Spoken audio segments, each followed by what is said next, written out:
How about now? Oh, jeez. It was a good joke, but I blew it. Oh, man, I suck at this. I'm going back to the circus. At least they laughed. I could hear them. No sound. Can you hear me now? Can you hear the bus? Boom. No sound. No sound and yes. Turn the sound on. It says there's no sound. What's this button do? Can you hear me now? Gotcha. Loud and clear. Okay, let me get through my checklist. Okay, we got the start screen. Yup. We got the face view. Yep. I got other. No, there's one. Yeah. Little shaving accident. Everything's under control. Don't worry about a thing. Let's see. That works. The scope. There's some shredded money. Here's what I'm looking at. Okay, that's kind of messed up. Good. And we can hear it. All right. I try to do something funny, and well, I really, we're all laughing at you. Stop pointing at me and laugh. It makes me so paranoid. There's Coin Dragon. What's the blue thing? It's a head. Is that another piece? No, I might have got it all. Okay, it is Sunday night. You know what that means? It's time for the big show, the biggest giveaway in the history of mankind. That's right. Right here on YouTube, we give away coins. People send in coins, people send in cash. And the more stuff they send in, the bigger this gets over here, right? This is what you call a community supported giveaway, right? I'll keep about $25, $20 for myself, depending on what gets into the package, because they've been getting bigger, right? Sometimes they ship out in a medium flat rate box. Love your t-shirt. Look at that. It's a CFA shirt. Huh? You're going to be cool, because only the cool people get to wear CFA shirts. CFA was born cool, so he's got an edge on that, I suppose. What are the rules? No rules. Okay, what are the rules? Oh, here's one. Here's a rule for you. This week, well, it goes back to last week.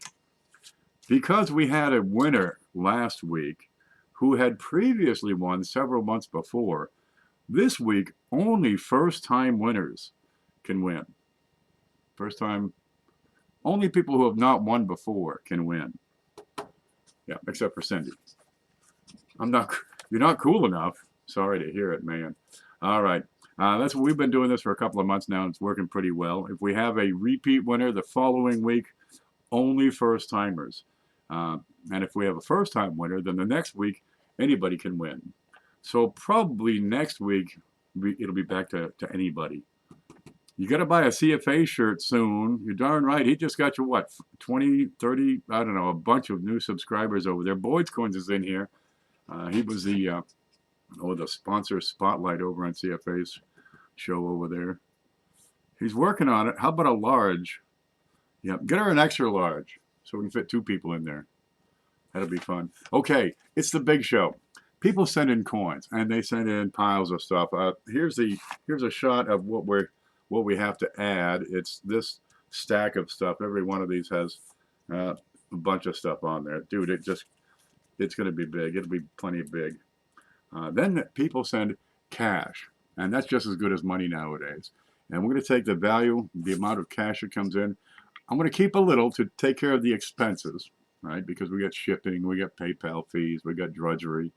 We're going to keep a little bit and put the rest in as, retail value stuff that we can add. And good Lord, there's no end to it. A large would be a dress, Chad. All right. It's a lot of fun. There are folks that support this show every single week, right? Either with cash donations or with coins. People send these giant boxes of stuff. What did we get this week from somebody? Who was that last one that sent? I don't know who it was. Dude, I don't remember what color shirt I put on this morning. Really. But it's a lot of fun. There will be bunches of people who add stuff in. Now, one thing we've been doing, SJ's Mixed Adventures, right? She's been sending in these sacks of foreign coins. And we've been playing a little game, right, where we do a little, you know, pick one of these thingies. But let's face it, I can't draw. I cannot art. So I had the USA, and I got, that's a flag. And then we had, then I got to here, and I said, no, I can't art. Just, I can't. So what we're going to do differently, because on the back of what they pick, right, if they pick the USA, they get 8 foreign coins. We'll do it a little bit differently because there's a bunch of in here. For each cash donor who supports the channel today, we're going to add another foreign coin. So that will work. So far, we got one that has to go in because John Smelko earlier sent in a $10 contribution. So we got a good head start. And that'll be, I think, kind of fun. Let's try that tonight. And how do we give away the package? Because one person is going to take all this junk, right? One person wins it all. We got a little way to choose that, so you might want to pay attention for most of the show, right? Maybe we'll give away some clues. Maybe we'll guess a date or answer a trivia question, or, you know, just throw darts at the wall. We have a different way to do it. Well, not every single time, but usually there's something different about it. But to win, okay, this week you got to be a first timer. You have to be 18 years old. You got to be, let's see, a U.S. citizen with a U.S. shipping address, because I'm not shipping to, like, you know, France. Not going to happen. I had a lady order some flips last week, and, you know, the 300 flips in the 3 boxes, and it was, no, wait, it was 200 flips all alone, and it came to £1, just £1, and it was, Australia was a shipping address. The shipping on that was $68. What? I sent her money back. I can't do that. Impossible. So I don't ship foreign. And gosh, I'll lose my mind. But you can send in cash, and there it is. Paula just put up the PayPal link, and you can click on that link and, you know, send cash, and we'll do our thing. But it must be goods and services. Right? If you send cash by friends and family, I'm going to refund it immediately. And you can always try again.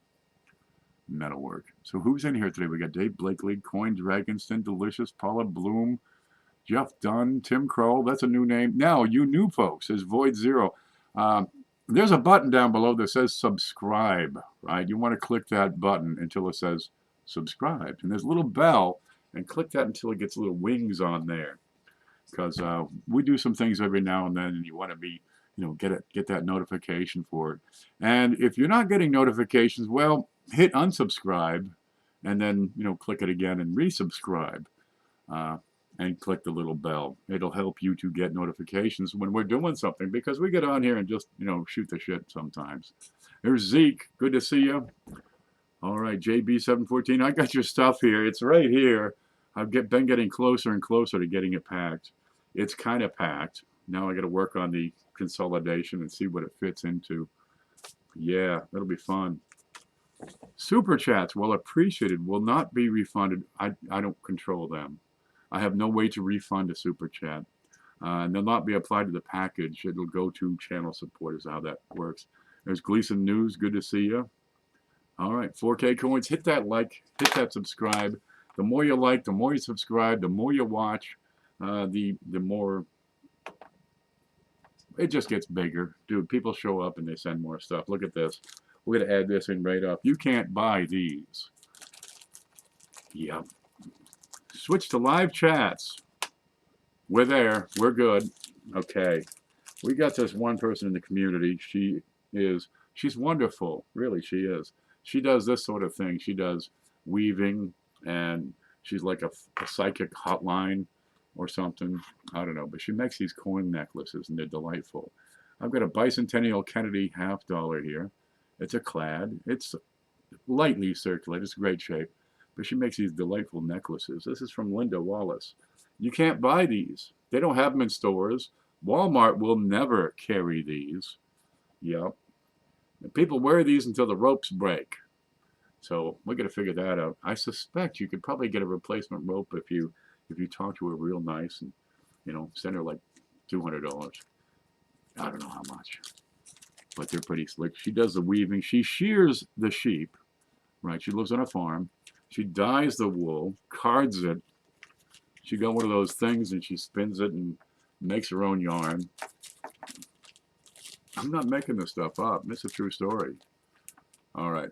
That's a Linda Wallace necklace, and they are legendary. The only way to get them is for her to send them to some channels, and those channels give them away.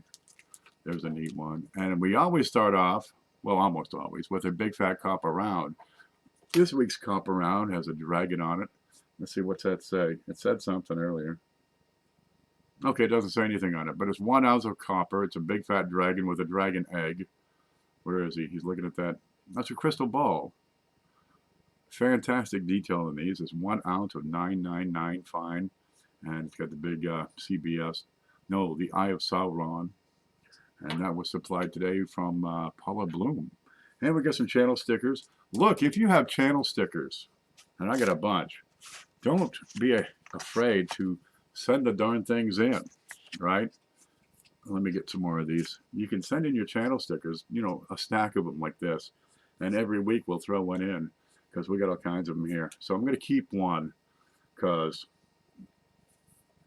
I'm just going to keep one of everybody's that comes in. There's Dirt 30. Look, here's Little Nitrate, Middle Nitrate, Silver Nitrate. Let's see, Value Hunter, Kane GLH, I haven't watched that channel. Here's Paula Bloom. Ooh, look, SJ signs hers and puts in a heart on the back. We got Pour Me Metals. Here's John Wolf. Here's another one from SJ. NJHH, New Jersey History Hunters. They're metal detecting folks. Yup, kind of neat. So we'll keep one just to show off. It'll be fun. But geez, if you want to promote your show, why not send some channel stickers and you know, a big box of coins, and we'll keep adding them in. People send in these giant packages, and well, we don't put everything in all at once. We just do a little at a time. Like SJ sent in a pile. Where's my little cards? All right, she sent a pile of these in, and these are, oh, they're tokens. They're collectible tokens with the president images on there from what do we decide? Chevron from back in the 70s or 80s. And they're brass. Kind of a neat thing. This one has Eisenhower. There's about 8 of them. Kind of neat. That one's in great shape. And a channel sticker from SJ. Let's get that in there. You know, people collect these. They put up, you know, these boards or put them on their refrigerator. Cheryl Busman, that's hers right here. You can't see it. Let's see if we can see that. There, right there, that's Cheryl. It's a refrigerator magnet, kind of neat. So, yeah, we got all kinds of things. Business cards, stickers, maybe just a head. You know, you could just send a head in. Just subscribe to your channel, Boyd. Good man. Okay, let's keep on going because we've got so much stuff here. Here it is. This is the one that sent it in earlier. It was Doug Reese. Yada-da, he's got holographic stickers. Doug Reese, Coins and Hobbies. Do you have a channel? I'll have to check. He's been supporting this channel for ages, let me tell you. He sent a couple of BU rolls. Now, these are kind of neat. Now, what I got to do is make a list of what we have for BU rolls. Now, a BU roll is a roll of pennies that are all brilliant uncirculated. This one, for example, is all 1973D. Okay, and they're kind of neat. But, whoa, get up here. Stop, easy, stand by. Technical difficulties. But they're all brilliant uncirculated. It's a brand new fresh roll. They go back for many years. And Doug Reese sent in a 2018 D and 1981. And these are kind of neat because I could put in 1 penny out of each one each week, and it would last for a year. But we've got more of them. Galaxy 471 has sent a couple of rolls. Bill J has sent a couple of rolls.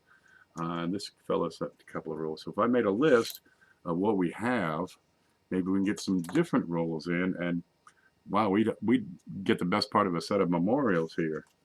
That'd be kind of slick. One moment. Time for coffee. The holographic stickers, they're pretty slick. Now, he had sent 3 pages of coins. Look at this. I've got a whole bunch of wheats here. I'm going to have to fold it so we can get into the camera here. Let's see. Point it up. There we go. Can we see it okay? All right, what do we got? 1935, 1936, 37, 38, 39, 40, 41, 42. A pretty darn slick steel over here, the 43. That's AU, real shiner. 44, 45, 46. Then we got to jump. We jump into the 50s. So we get 54, 55, 56, and 58. Where's 57? Maybe one will show up. Okay, here they are. Now that's in a, this is a pocket page, right? They got little holes here to fit in a 3-ring binder. That might cost you $1 a page for the really super quality ones. Maybe $3 for $1 for the still workable ones. They're pretty slick, but geez, it lets you put together a binder, which is what these are behind my head. Pretty slick way to organize your collection. You could go out and get those expensive folders, right? Like I got up in here. The Danskos, they're $40 for Christ's sakes. Okay, something like this, you can pick up, 10 pages at a time or something, and build your collection without the printed folder, printed albums. Kind of neat. So I'm going to stick this in here, and somebody's going to be, that was folded somehow. Let's do it that way. There, we'll just use it like carpet. That'll work. Oh, wait. There. Don't look at the desk. It's a terrific mess. Gosh, I've been meaning to clean the desk. Really, give me time. We'll get there. I'd like to do it. It would help me find so much stuff that I'm begging to find. 2 heads? Well, they are better than 1. That's my substitute teacher. Yeah, when I have to go stir the beans, I just put that up. But I'll need another CFA shirt, and then I can make like a mannequin or a kennekin. Real handy.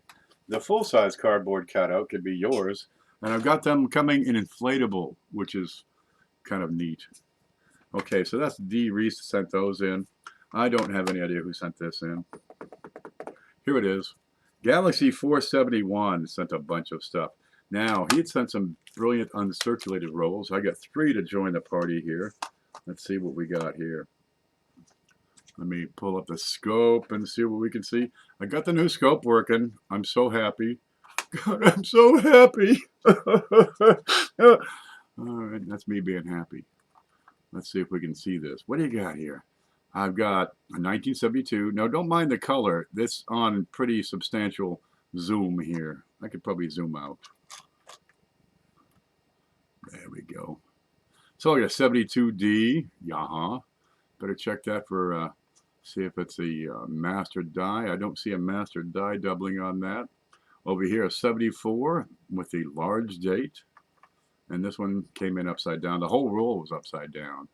A 1969S. There you go. They're screaming red. Let me show it to you in real life. There you go. That's the 3. Brilliant, full original cartwheel luster. So we're going to put together an ever-growing set of memorials. But it doesn't have to be pennies. Nickels, dimes, quarters, halves, they all work. All right, what's this? We have also, oh, this is like he sent a box of foreign coins. What do you got there? It's a proof from Barbados, where the pirates hang out. 1973, that's a proof. You got a trident there with something, a B on it. Give me a B. B. Give me another B. B. Give me another B. B. Put them together, and what do you got? B, B, B, B, B, B, B, B, B. That's how that works. There it is. Beautiful, brilliant proof. Really low mintage on these. Some of these foreign coins, the mintage is so darn low. You might never see one of these again in your whole life. There it is. Barbados. It's down in the Caribbean, don't you know? Like they got Tortuga and all them places. You should just offer a life-size Ken PV fathead. What's a fathead? Inflatable companion. We're working on that. We're putting some in front of consumers this week. I got a 1950 Pfennig, so that's going to be Deutsche Bank, which would be West Germany at the time. Kind of a neat one. These are from Galaxy 471. And I just reached in and grabbed some stuff. That's not even a penny. That's a South Africa 2 cents. Let's look at the design on that. Lots of detail in some of these foreign coins. Can we see it? It's under plastic. There it is. You got this bird here on the sun and the date, and that's better art than I could ever do. And a shield and somebody's name, and I can't read that. Okay, I'm not going to try. But it's 2 cents. Okay, it's upside down. Where are you? 2. It might be 20 cents. 20C. Well, it says 2 cents, but it looks to me to be 20 cents of South African. A 2 and a 0? Sure. And there's probably the designer's name right up there. That's got to be some kind of, that's one of them stink flowers. They're like 4 feet across, these things. It's like the smelliest flower in the world. They got them over there. I get these mushrooms in the yard. They're called clathrates, and they're stink mushrooms. They get kind of funky. They look weird, and they rot. And when they do, dude, they stink to high heaven. To high heaven. It's awful. There's SJ. SJ, we were just talking about you here. Look at that. There's SJ. And we're gonna try something different with their foreign coins. For every cash donation that comes in, you know, from each different person, we're gonna put in one of the foreigns, because I just gave up on the artwork. Some things I have to admit I will never be able to do, and drawing something as simple as a bird, it evades me. Okay, Galaxy sent in some big stuff too. So here I've got a 1981 proof set. Oh, I took it out of the box. I can show you that. And it's got instructions to tell you how to make it stand up, which are kind of neat. Let's look at that. 1981. So I've got a Susan B. Anthony dollar, and these are black and white. Seriously, good quality on these. 1981 S, all of them. Penny nickel dime. Look at that sharpness on that. Great cameo. See, they slide out. And then you stick them in here. As long as you don't break the tabs off. So keep it away from the kids. Then it'll, you know, stand up. Ta-da! Isn't that wonderful? The Mint thought that one up. No, really, they came up with that idea. It took them, what, 60 years to come up with that. Here's your back. Okay, now 1981 is one of those interesting dates. You've got 2 different mint marks that were employed.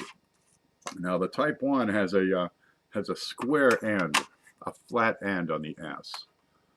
So what we can do is go in here and take a look, because the Type 2s are a bit more valuable. Well, we're going to give it a look here. What's this one? There's, wow, that's zoomed in on Roosevelt, okay. So it should be over here. There's the S. That's a Type 1 with a flat end. Here's a penny. Where are you? And a flat bottom on the tail of the S. No. No. Wait. I got to look. Where's that loop?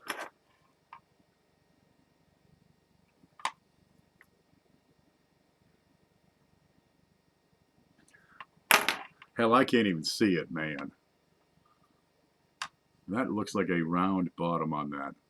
It is. That's a Type 2. Okay, see the bottom end of the S is rounded. Type 2. Over here, the flat bottom. And then on the nickel, I got the soggy bottom. Where's the nickel? Ah, there it is. That appears to be a... Dude, I can't even tell. These are so darn small. Let's see if I can change the brightness on that. That's a flat end. That's a Type 1. A quarter.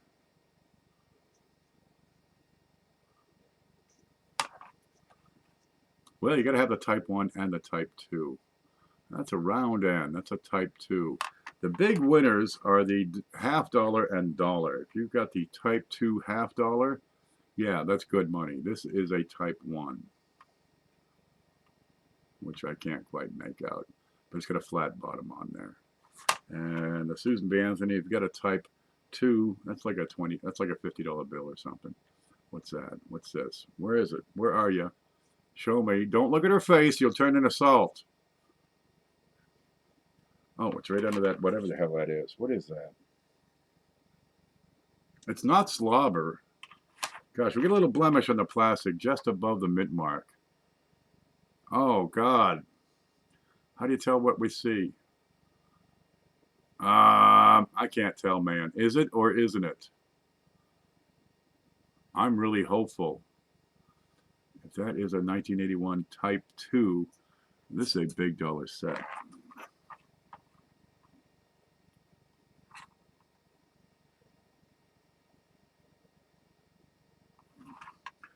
I can't see it, man. So it's up to you.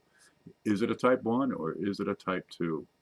And we got some sort of a plastic corrosion going on. Right in the spot we don't want to see it. Well, whoever wins it, we're going to leave it up to you. It'll be a surprise, perhaps. Now, we know the penny is a Type 2. We know the quarter's a Type 2. Maybe it's a big winner. Okay, but it's a proof set for sure. We'll just tuck it right in over here. That'll keep it out of the way, keep it safe, keep it secret. Let me catch up on chat. Jeff Dunn's here, Boo Boo's here, Boo Boo here. About time. Michigan Mud Digger, Silver Finder, Sandy Green, Noah Bowman. All right. Don't forget, if you're new to the channel, hit that subscribe button so you don't miss nothing, because we get some stuff going. Now, that proof set came from Galaxy 471, so if it is a Type 2 on there, tell them thank you. From Mr. Jones, Mr. Trey Jones. You know him as the nose picker. Okay, I've got America the Beautiful Quarters collection. So I've got the P and the D quarters. Look at this. The inside is the same as the outside. Huh? Huh? Look at that. Let's open this up. This is like 3 pages. Another one of those wonderful mint ideas where you got to open it this way. See that? Like a book. And here's the 2 quarters. So you got the, what are these? Oh, it's got the deer on there. Here we go. So see if we can see this. Please focus. Look, it's prime time. You got to focus sometime. Da-da-da. Oh, thank you, SJ. God love you. Now, I'm not able to put these super chats into the big show, but we'll put it towards, you know, like the camera we got here. I've got the P&D Olympic National Park quarters. And that's what the hell they got. Look, who thought this one up? Boss, I got a great idea. We can do this funky thing. It's like origami coin style. And then you have the sleeve that it slips into. Yeah, they're beautiful. If we can get that in, I'm going to put that with that proof set because we got more from Trey. He had sent in a bunch of coins. And what do we got? Okay, I can't read these. 2007. Okay, so I think what it was, he was upgrading his collection and said, we'll just send these into the big show. 1983. 1990 something with a D. Might be a 2. We better look. What are the chances? That's it. Yeah. What are the chances Jones put in a 1992 D with a close AM? Wow. If there is a close AM on this, I'm going to see if he wants it back first. Do-do-do-do-do. Oh, no, sorry, not. That's a wide AM. Okay, there's close AM and there's wide AM, and depending on the date that they're on, is it the right design used? What are you doing, SJ? You're killing me over here. What's the bird? God love you. And I got another one. I can't tell what the date is. 1975, pretty good shape. Okay, that's from Trey Jones. Now, everybody who sends in coins and sends in donations, and we're getting real close. We've almost got the complete list. Okay, you'll be able to qualify to win this bad boy. It's a 1907 Proof 64 Brown, a Proof Indian cent with 1,475 produced. Yeah, that's a honey. You've got fantastic coloring on that. Paula's been helping assemble the list, and to do that, she's going back through all the previous big shows to put together who sent coins in. I can pull up who sent cash donations. I'm playing. I'm having fun. Leave me alone. And man, that's just a terrific help. Really, it is. But we're getting ever and ever closer. Now, what we've been doing is taking like $10 out of when we get over $100 and adding it to a kitty. And the kitty bought this coin. So we're gonna give that away sooner than we expect. Gosh, we've been hoping to give that away for what, 6 months? Dude, this is just me and Paula helping. So we're getting closer to giving that away. What's this from? Listen, sent a bunch of stuff. Okay, we got some wheat pennies. Well, he sent a whole roll of wheat pennies, so I just grabbed a few out. And I'm going to put them under the scope and see what the dates are. Because I can't read these things anymore. You kidding? When I was 12, I could see these things from across the room. Let's turn the light up. Da, da, da. Okay, 1930. All right, decent shape there. SJ, what are you doing, you nut? 1958D. A 1945. A 1955. Oh, wait. It's a poor man's double die. You're going to see these. Where's that toothpick I had? Look, I found a whole can of the darn things. $20 from SJ Mix Adventures. Dude, that is so darn helpful. Depending on the platform. What is this? One moment. Might have been a spider. Depending on the platform you use, I don't get all of those super chats. Different platforms will take a piece of that action. We had a fellow send in some sizable super chats last week, and I got about half of that actually arrived over here. Half. Now YouTube takes 30%. Geez, if you really want to help out, we've got. Let me pull this up. Where is it? Dun, dun, dun. I had it here. Here it is. Oh, you can't see it. We've got a Patreon project going on, and it goes to support Numis Labs. And there's several of us that are putting together this massive database. Just a few more tweaks, and it'll be up and running. But you can get over to Numis Labs. I don't know if the link is below. I'll have to check that. Let's see. So here's, go back home, and I'll give you a link to Patreon over here in the chat. And if you'd like to support the channel regularly, dude, that is a big help. Every little bit helps, and you can set the amount you want to pitch in, any from $1 or up. And we got a couple of things that are, helping out. We've got the coin collector checklist. You'll have access to that, and that'll be here. Let me see if you can see what I can see. There's a coin collecting checklist, and this is handy. I leave this up all the time because, dude, I'm always using this. You want to look up mintages, it's handy. You can print these up, right? Use them to your heart's content, and it's effectively just a checklist. You can check the boxes, all the dates, mint marks, different finishes, estimated survivors, the mintage. You can actually fill it out, for grade, for what you paid, for value, add your own notes, and it'll total it automatically. It's real handy. We got some other lists are in here, like, let's see, up at the front. Let's see, the timeline. What coins were produced on what date? Can we see the left side? We sure can. Right, so pick a date, look at it, say 1852.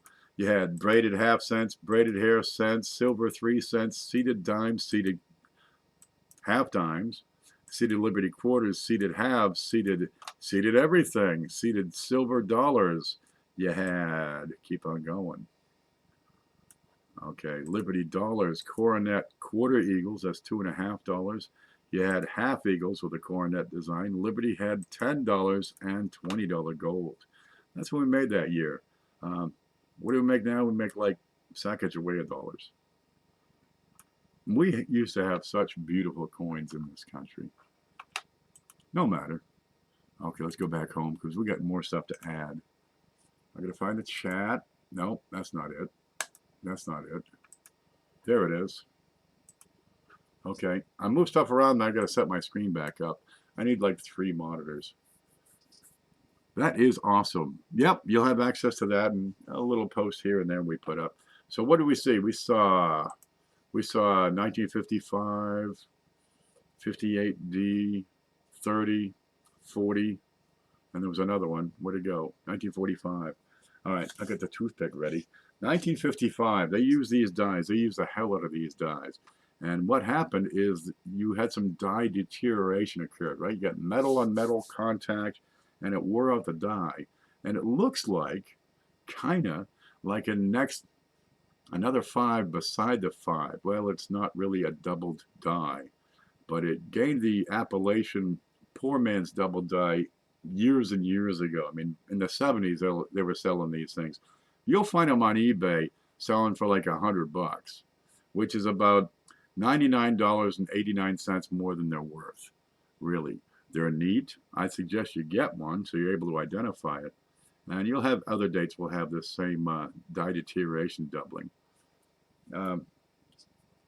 They don't have the value, but people try to sell them, and a lot of times they're listed as a 1955 double die. Somebody shucks out $150 and they get a nickel. Watch yourselves out there, will you? There's a lot of hustlers going on. The hobby is subject, well, anything where you can make a dollar, people will try to scam. It's a shame. There are fake coins being shipped in from China, counterfeits. One guy back in the 50s, 40s, no, back in the 50s, there's one guy named Henning decided he's going to counterfeit some nickels. Now, he wasn't doing it for the, for the hobby. He was doing it to make a nickel off of, it cost him less than a penny. And he made like $3,500, but they caught him, so he paid out a whole lot more than he made counterfeiting nickels. If you get into the hobby, you have to be wary. And honestly, it takes some time to learn these designs and to tell which ones are fake and which ones are not. And a lot of them will give themselves away. Small items like the pennies typically would not be. Common dates typically would not be counterfeit. But when you get into the high-end coins, you really need to know your stuff. There's an unfortunate lack of scruples. Honestly, it's all about integrity. And some folks, look, China, they make $2 a day, okay? And they don't have limits on counterfeiting foreign coins. They can't counterfeit Chinese coins, but they can make $1804, from the U.S. up the wazoo. And, well, you can sell these these fake coins for good money sometimes. And when you're making $2 a day, $50 is good money. We'll live with it for a while. We're working on a diagnostic manual, and as a Patreon subscriber, you'll have access to that as we add to it, and it'll give you information to correctly diagnose the authenticity of each coin that we have in there. It's working. One day we'll get that into print and make a fortune or something. I don't know. Saw someone selling some Carson City coins on Amazon in original mint boxes. What was that, shoe box? Yep, said donuts on the side. Oh God, let's move on because I got some stuff over here. Ooh, Little Nitrate sent it in. Where are you? Here she is. These came in from Little Nitrate. Huh? That's big nitrates. That's silver nitrates. Little helper. Okay, what do we got? We got a couple of these. Aren't they nice? Wait a minute. There's my filthy fingernail. I've got a 1964 Roosevelt Dime and a 1947. Let's get a look at that 64. There are two designs used on 1964 on the dimes. One has a blunt 6, one has a pointed 6. Seriously, this one you can see it's about as big and fat as the bottom of the 9, so that's a blunt 6. All right, now we're going to look at the mint mark on the back and see what we got. And you're going to see this at the bottom down here. There it is. So a 1964D with a blunt 6. Oh no mint mark on the 1947. It's okay. They're silver dimes. Okay, we'll put those in. They've been around, but by gosh, we're going to put them in. Not a lot of people collect Roosevelt dimes.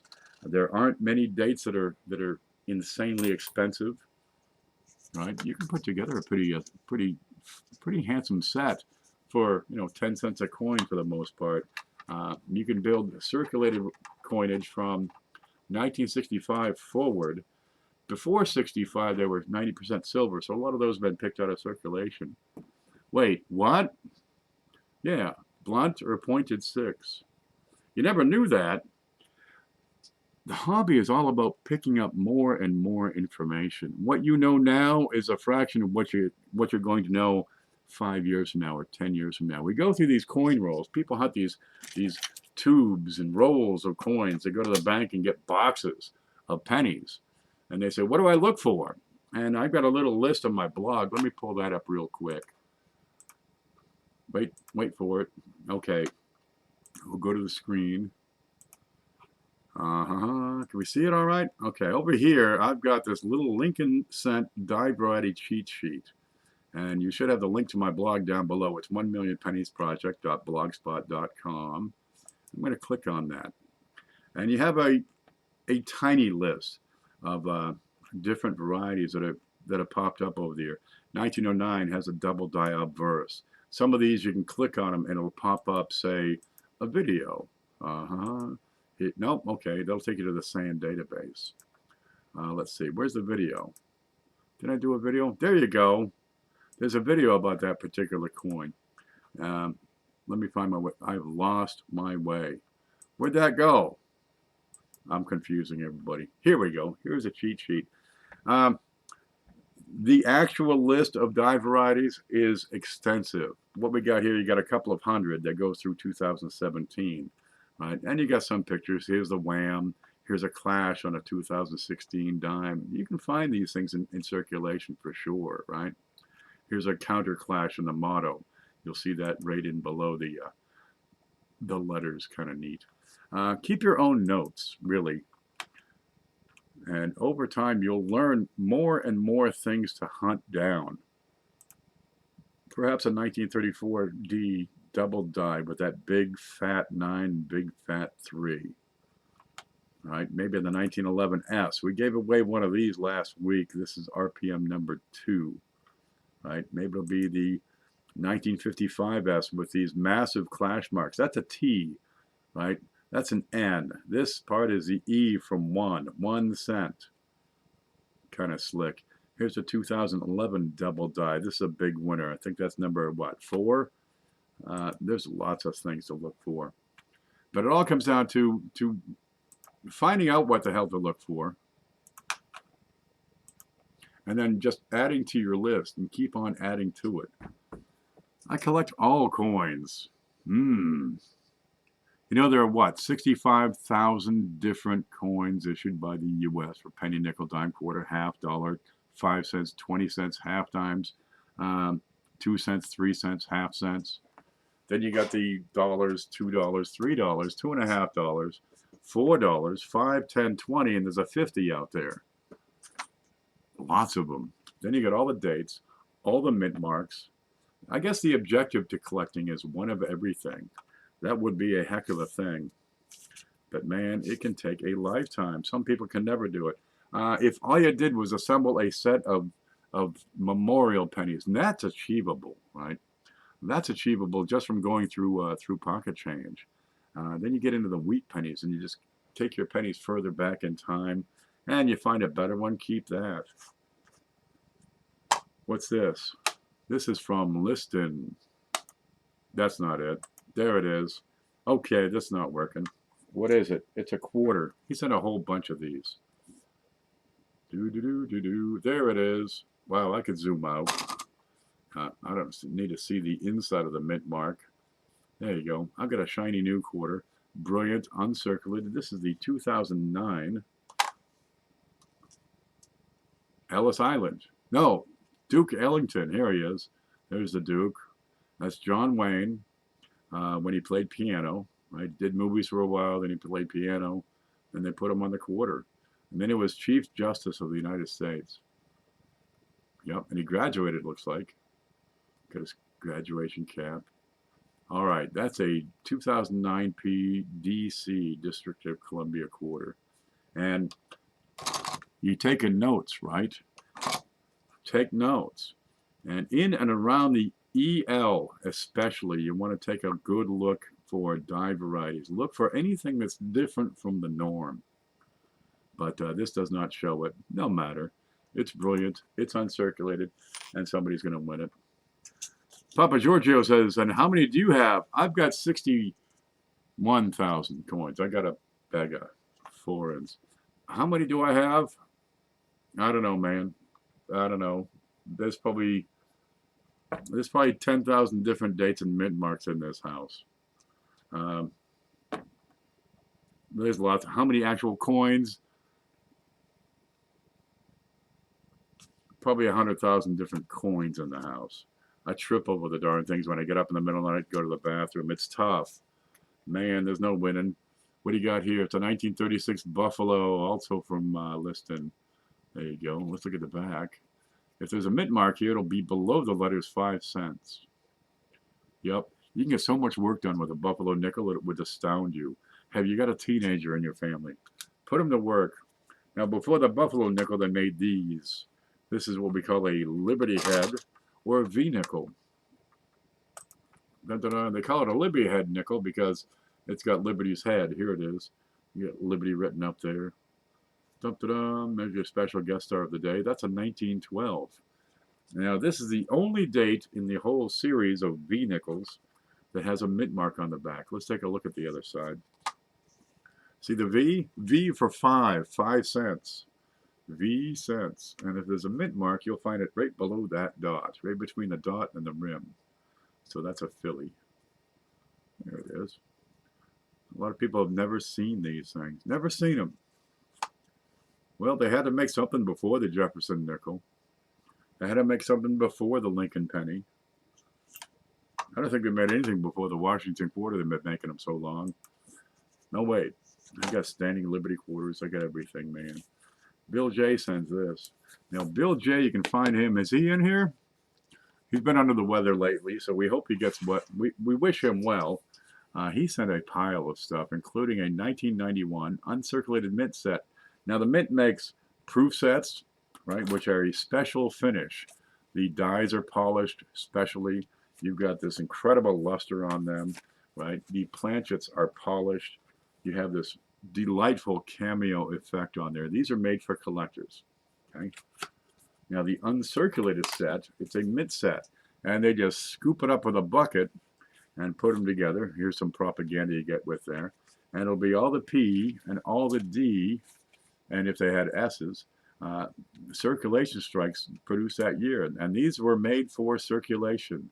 Now you get the little token in there. You'll see these every now and then. This is actually a penny planchet that was struck into their token. Some people like to put those in their albums to fill a hole, like say the 1909 SVDB. But they're brilliant and they're uncirculated, but they're not flawless. They came out of the machine, they get bumped, they get banged around. Handling wasn't particularly well. So what's happened over time is they lost sales because they kept putting out an inferior product. Other countries have beautiful mint sets which are specially handled. Well, they started improving things after a while. In 2005, they produced these mint sets with a satin finish, and they're elegant, right?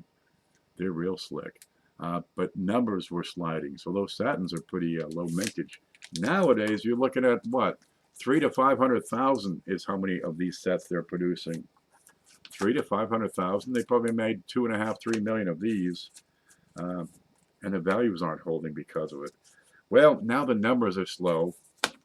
The numbers are low, so values are going up on the more modern mint sets.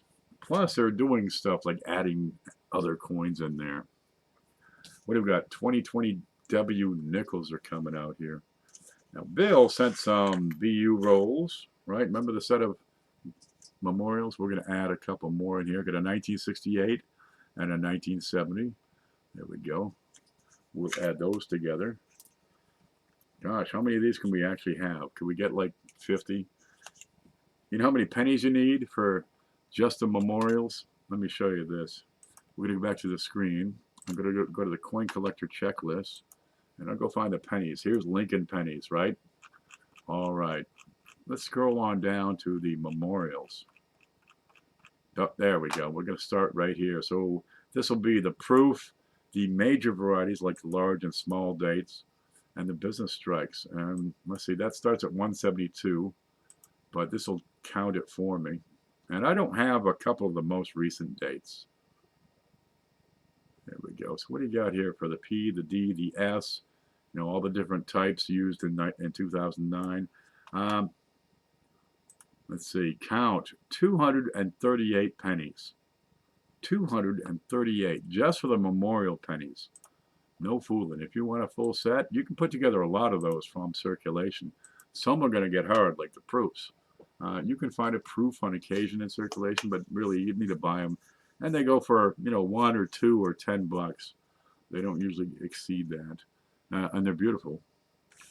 Okay, so that's from Bill. And we got 1, 2, 3, 4, 5, 6, 7 BU pennies and a couple more, probably 10 so far. So that's a start.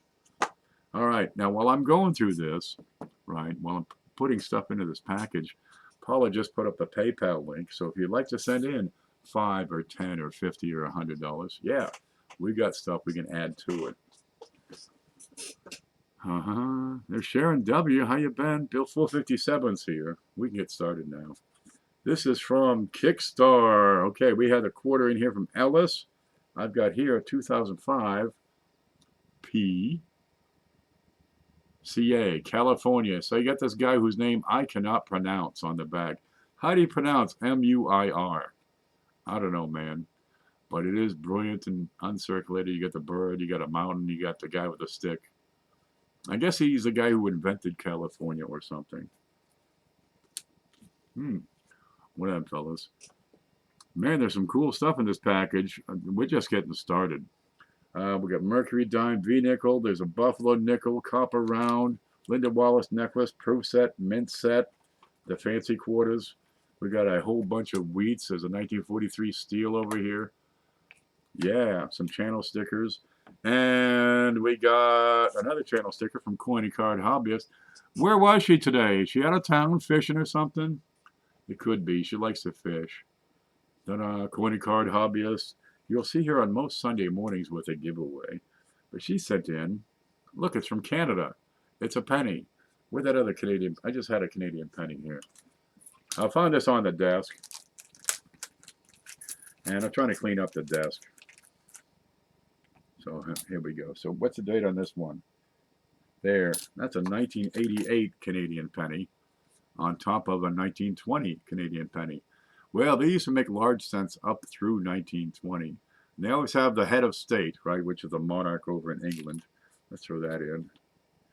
So we got, who's that, George? George. George V, grandson of George. No, grandson of that chick. Vicky, yeah. There he is. Great mustache on him. Then his son took over. Then Elizabeth took over.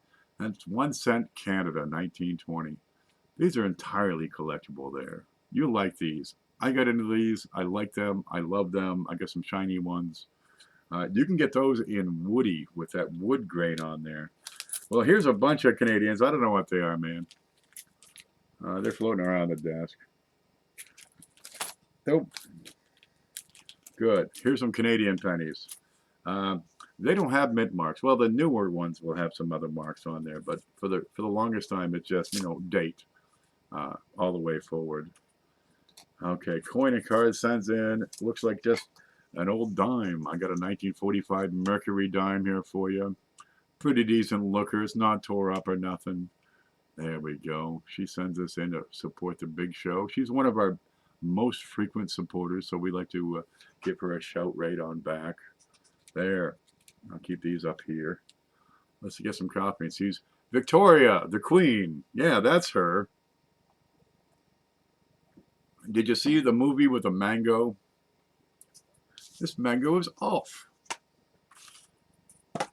Well, she could get a mango. She's like the ruler of India where they make the things. Okay, Blues Coins. Here he is. He's out bowling this week. They went. They qualified. They won. They whooped everybody's ass in town. So they went to Wichita, Kansas to kick their ass. There it is. They broke into his truck up in Wichita. So he's going to straighten them all out. Meantime, he sent a couple of coins here. I've got a 1957 Jefferson Nickel, and it is just as shiny as a new dime. Yeah, and again, brilliant uncirculated. Yep, and again, here's a series you can collect out of pocket change. Now, the war years will be difficult because from 42, is that right, through 45, they were made with 30% silver. So people snatch those up because they're worth like $1, right? You know, they're still big and heavy, so they got some decent silver content in them. But a lot of these are going to be, you can just pick them out of pocket change and build a collection of those. P, D, there's some S's in there. Some earlier dates will go back to 1938. Only a couple of them will be tough. 1950, P and D, maybe the 38s and 39s and the war years. But speaking of new dime, also from Blues Coins, I've got a 1972 S proof. There it is. So after 1967, when they started making proofs again, they made them in San Francisco. They haven't asked. Before 1964, no wait, before 65, the proofs were made at Philadelphia. Kind of neat. And that's also from Blues Coins. Maybe this could even be my first ever giveaway win. Hey, you never know, man. A little bit of coin smarts really comes in handy. And sometimes a little luck doesn't help, it doesn't hurt. There's Michigan Mud. 35%. Is it 35? Dude, I got numbers going through my head. You know, I'm not perfect. 30, 35, whatever it takes. It's good. From the Sindelicious, we got some wheat pennies. And let's look at these. Okay, let's see. There, we got them lined up. Where are you? Where's Cindy? Sindelicious sends in a bunch of wheat pennies. We've been giving away for weeks. I got a 1950, pretty decent shape. Okay. Oh, this got a mark on it. Okay, that's a 1921 S with some wood grain. Delightful. 1941 and a 1948 D. Okay, pretty decent shape. Okay, let's look at this one. Okay, you get these woody pieces, right? They're grainy. They have color. They call them woody because it looks like, you know, looks like that oak hutch you got. And it's an alloy mix. Frank in here, Coin Dragon is a big proponent of these woodies. They have color. They have character. A lot of times you can get these for, you know, for no premium over the cost of the regular coin. And the more bold, the more character that these things have, you can get good money for them. Seriously, go down to your local coin shop and just, you know, pick out all the woodies they got. You know, you pay 25, 30 cents a piece and you'll sell them for, you know, $5 or something. They're delightful. But the more color is on there. There, I'm just wiping up some slobber. The more color you have on these, the more contrast, the more valuable they are. And that all comes down to the collector on those. Some folks are putting together complete collections of these woodies, and they're magnificent, some of these. Did you see that? Let me pull that back up here. There we go. Here's what it looks like in real life. And you can see there's a fairly good coverage, about a third of the coin. Okay, you've got a direction, you've got a fineness, and this is pretty fine wood grain, and the contrast is kind of light, but it's not a bad looking piece. Where are you? Here it is. There you go. A couple of marks on there. Well, no matter. If you don't have a woody, let's go back and look through what you got.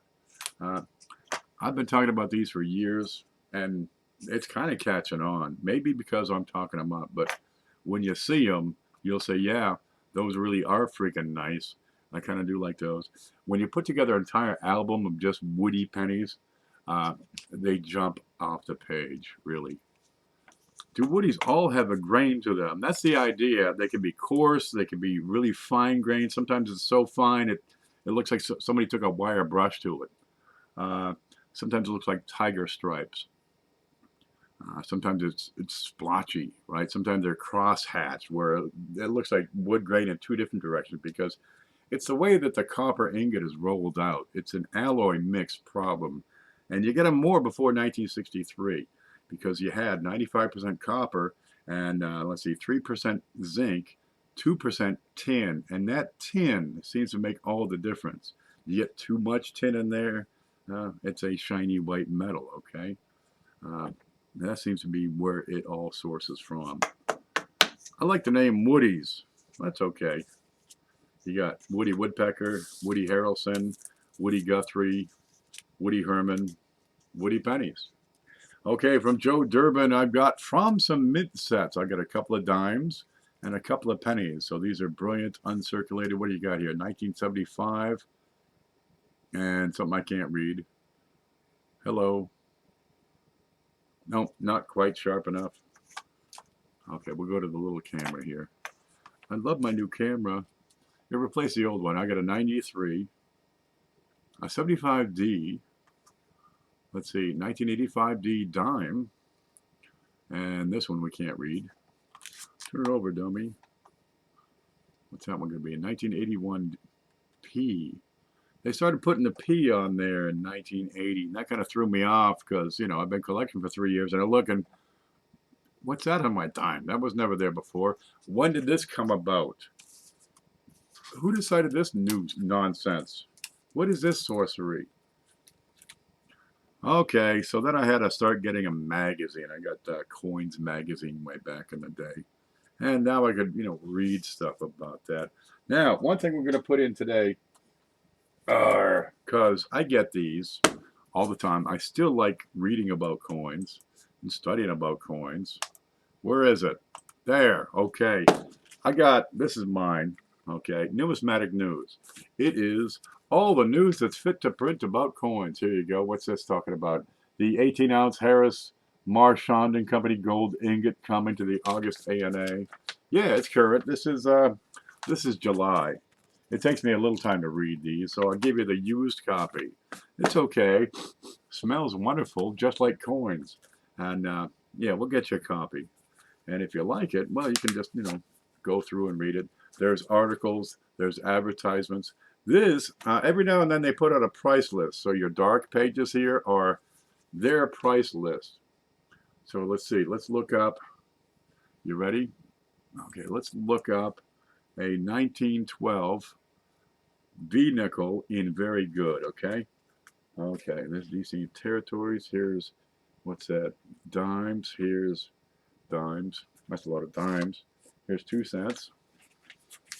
Oh, I missed a page. There's nickels. Nickel 3 cent, 5 cent. Buffaloes, shields. Okay, here we go. So we got the date. So you need to know the date. You have to identify your coin. Then you got all these columns.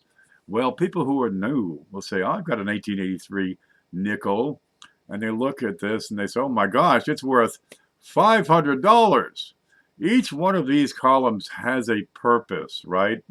It depends on the grade of the coin or the finish. And just because you have a proof doesn't mean it's proof 65. Might be better, might not be. Okay, so let's get over here to 1912 in very good.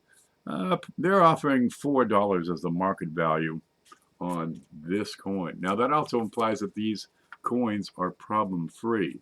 If it's bent, has a hole in it, somebody uses it for target practice, if there's a toenail stuck to it, all these things can reduce the value of the coin. But we're going to put that in so you can play with it. And if you like it, you can subscribe, and that's, you know, it's like 30 bucks a year or something. I don't know, the computer pays it for me. Mints are for cherry picking. Could be. We got some more stuff here, so while we're going through it, get over to PayPal and support the channel. You know, if everybody pitches in, how many people we got watching right now, by the way? It doesn't tell me anymore. Probably a bunch. It says 94 people watching. Good Lord. Okay, here's the thing. Everybody press the like button, okay? Press that like button. Or, if you would like, you can press the dislike button. Would you? There, so vote. But either way, click that button. At the end of the show, we're going to add up how many likes and dislikes we have. We're going to add them together. And I got a sack of pennies back here. We're going to put one in for every like. So even if you don't have cash, right, even if you don't send coins, You can still make this package bigger by hitting like or dislike. How about that? We got 93, we got 95. How many? How many? How many? How many? How many? How many? Give me 100. We'll scoop up a bunch right now. Okay, here's a channel sticker. It's from my little buddy, Paula the Mermaid. Isn't that neat? She has scaly skin, so she says she's a mermaid. Okay, right. There it is. Here's a channel sticker from her. And we have, is that a cat here? I put in the holder here, so it's probably my cat, but he's gone. Okay, it's a 1964, and that is a proof, 90%. Has a little spot on it. Don't mind that at all. That's a 90% Kennedy half dollar. Absolutely brilliant. You'll like that. I'd probably wipe that off. I tend to slobber on these things, so I like to keep the proofs in the package. Here we go. Let's get that in there. What do you got here? From Cheapskate Coins. Okay, Cheapskate, we were talking about him yesterday, right? He has a video up, and you can type in hashtag Coin Seminar Weekend, or just go to his channel and hunt for it. He's got one we went through foreign coins, in particular Chinese and Arabic and Japanese, to help you understand how to translate the date, because some of these are just, like new math. But you have these odd characters that we don't understand in English. And it's a great learning tool. He really is. And he has links to the places where you can, calculate the dates on those things. Looking through a scope there, nasty already. Okay, man. But he has supported the show for weeks and months and probably years, honestly. He sends in a bunch of coins. So I've got a Canadian quarter, 1974. I always liked these growing up. I grew up in Maine, and, well, it's close to Canada. Some people think it's part of Canada. You am? Yeah. That's my little buddy. Okay. So, well, they don't know. Some people think, Maine, isn't that in Canada? No, it's a state in the U.S. But being so close, we used to get these in our pocket change all the time. And I always liked the moose. There it is. Get moose, get squirtle. And that's a what, 1974 Canadian nickel, a quarter. 1967 and earlier are 80% silver on those. So you want to keep an eye out. You might find some today, but the problem we always had with those was the vending machines wouldn't take a quarter, right? You want to make a phone call, you need a U.S. coin. You want to buy a soda, you need a U.S. coin. You want to play a video game, those are expensive. They were a quarter, and they had to be U.S. Otherwise, these things would just drop right through. He has no idea what we said. Okay, stop everything. I got to go back and see what they're talking about.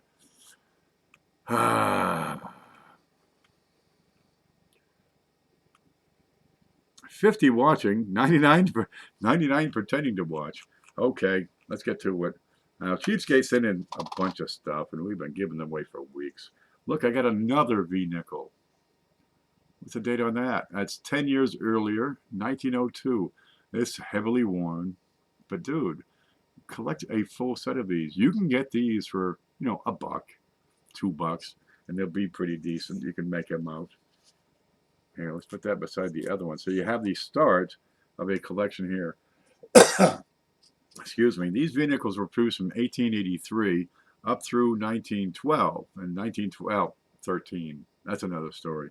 1912, you have a D and an S, right? So 83, so you got 17, 27, 28, 30, maybe 30 plus the proofs, and that's your whole darn collection. 1913, you might be hard-pressed to find one of those. There are 5 known to exist. They're all proof, and we know where they are. So if you see a 1913 V-nickel on Etsy, just leave the site, because it ain't going to be legit. Hey, look, he sends this too.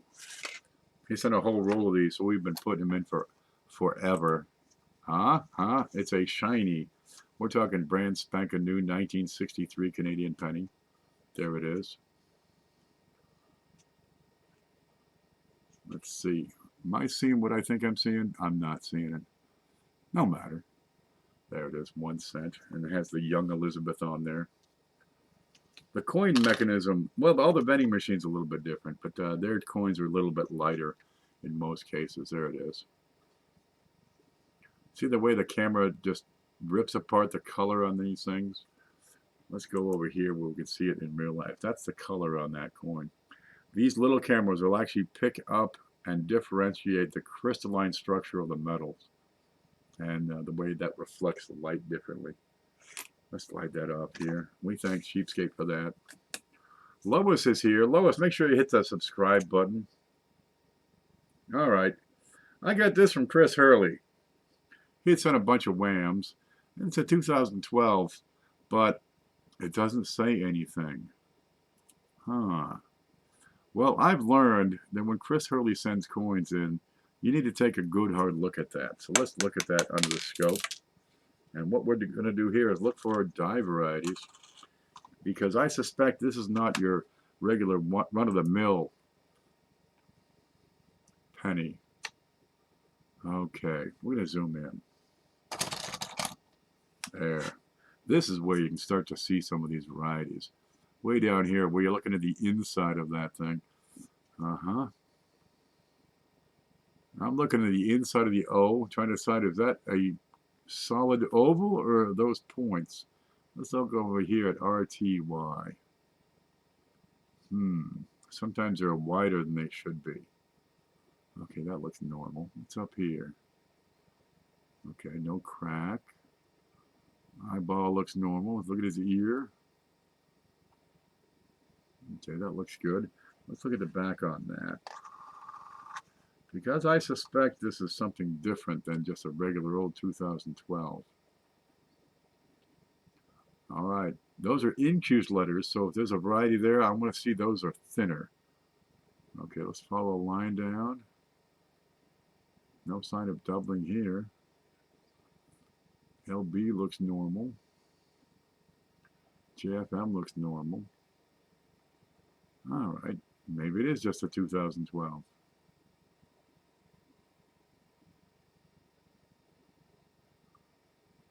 Well, the little die chip right on the top of that shield, that's a normal spot for it. I don't see anything wrong with this. No matter, we're going to put it in there. But let's give this another look over here at the date. That look like a point to you?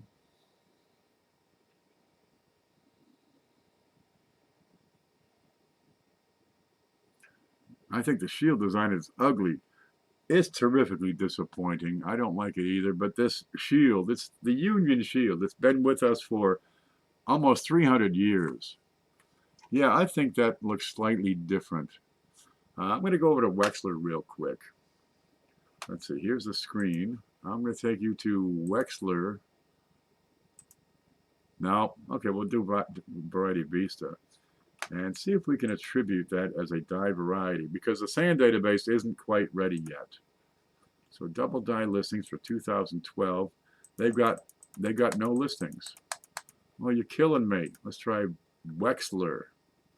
All right, remember how I say there are lists out there of all these different coins that you can hunt for? Wexler is one of them.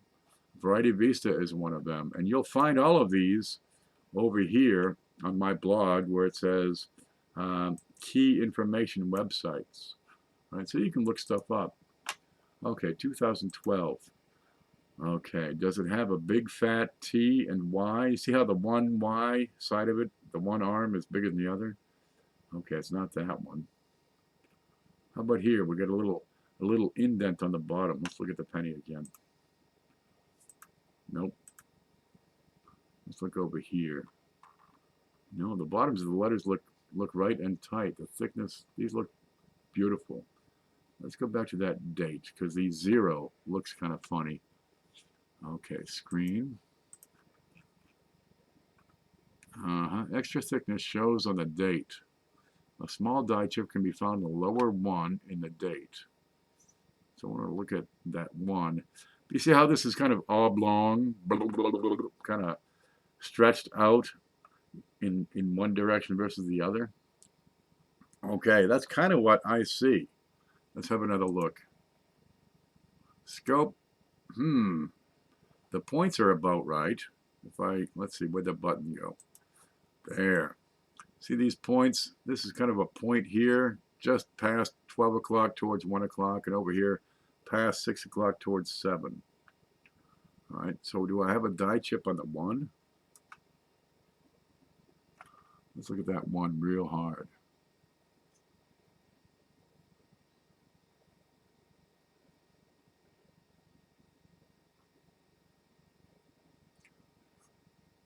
I've got a darkness on the bottom. Where's that loop I had? Sometimes you got to look. Now, that's a little discoloration there. But you have these things called die markers, where every coin has fingerprints. Okay? Let's go back over to Wexler. And it may be that this fingerprint hasn't developed yet. Okay, so it would be an earlier die stage. But this is my best contender so far, is WDDO, which is Wexler, double die obverse, number 3, because he's got 3 or more listed. How about this one? Big fat RTY, not that one. How about this one? Again, RTY. These are class 9 double dies. This one's, look how wide that is.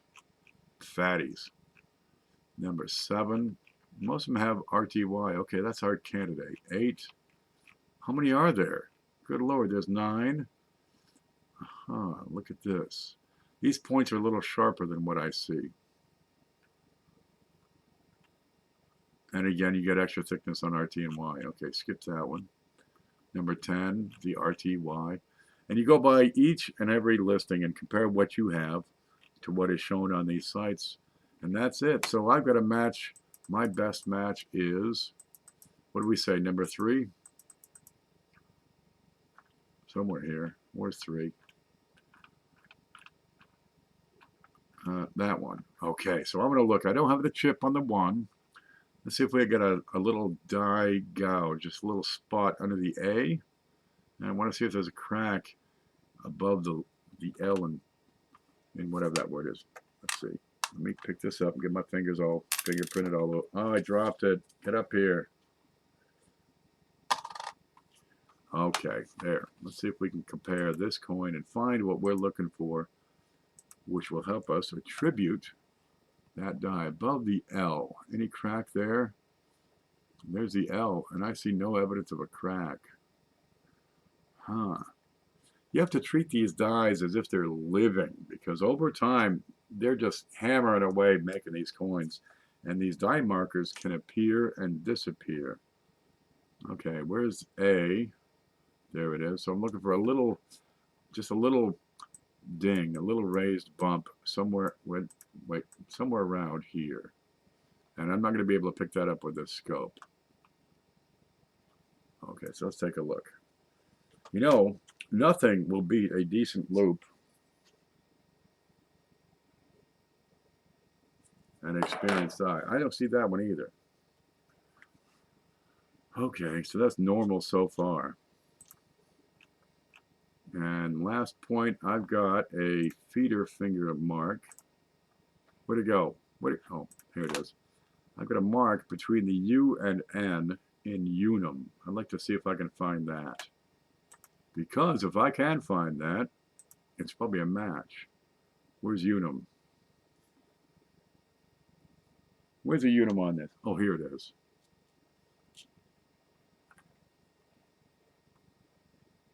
No joy. I cannot match any of those markers. Okay, well, I'm going to leave that to the person who gets the coin to figure that one out. But it is a fair match so far for Wexler's number 3. There we go. Now, there are other sites I can compare with and get deeper into sleuthing that. But in the middle of the show, we're not going to stop because I still have more stuff to add. And then we're going to get over to the cache and see what we got. There you go. kpv@live.com. You can use that for PayPal and get your donations in. And this, look at this. This is discussing the stuff we give away over here. Look at this. This looks like my desk half the time. What do you got here? Ooh, look. This is from, you ready? Look at the horizontal line on the shield under the last U in pluribus. The horizontal line on the shield under the last U in pluribus. Let's pull this out. Yeah, we get together, this bunch of us, and we pick these things apart. I got that penny back. There's the last U in pluribus, right there. B-U-S, pluribus. And I'm looking at the line here, or here. This would be a beautiful spot to find class 9 doubling.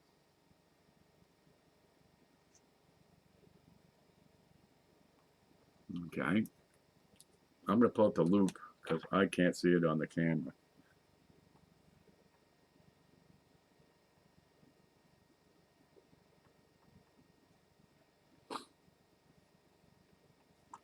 I don't see a single thing wrong with this other than a possible extra thickness on the date.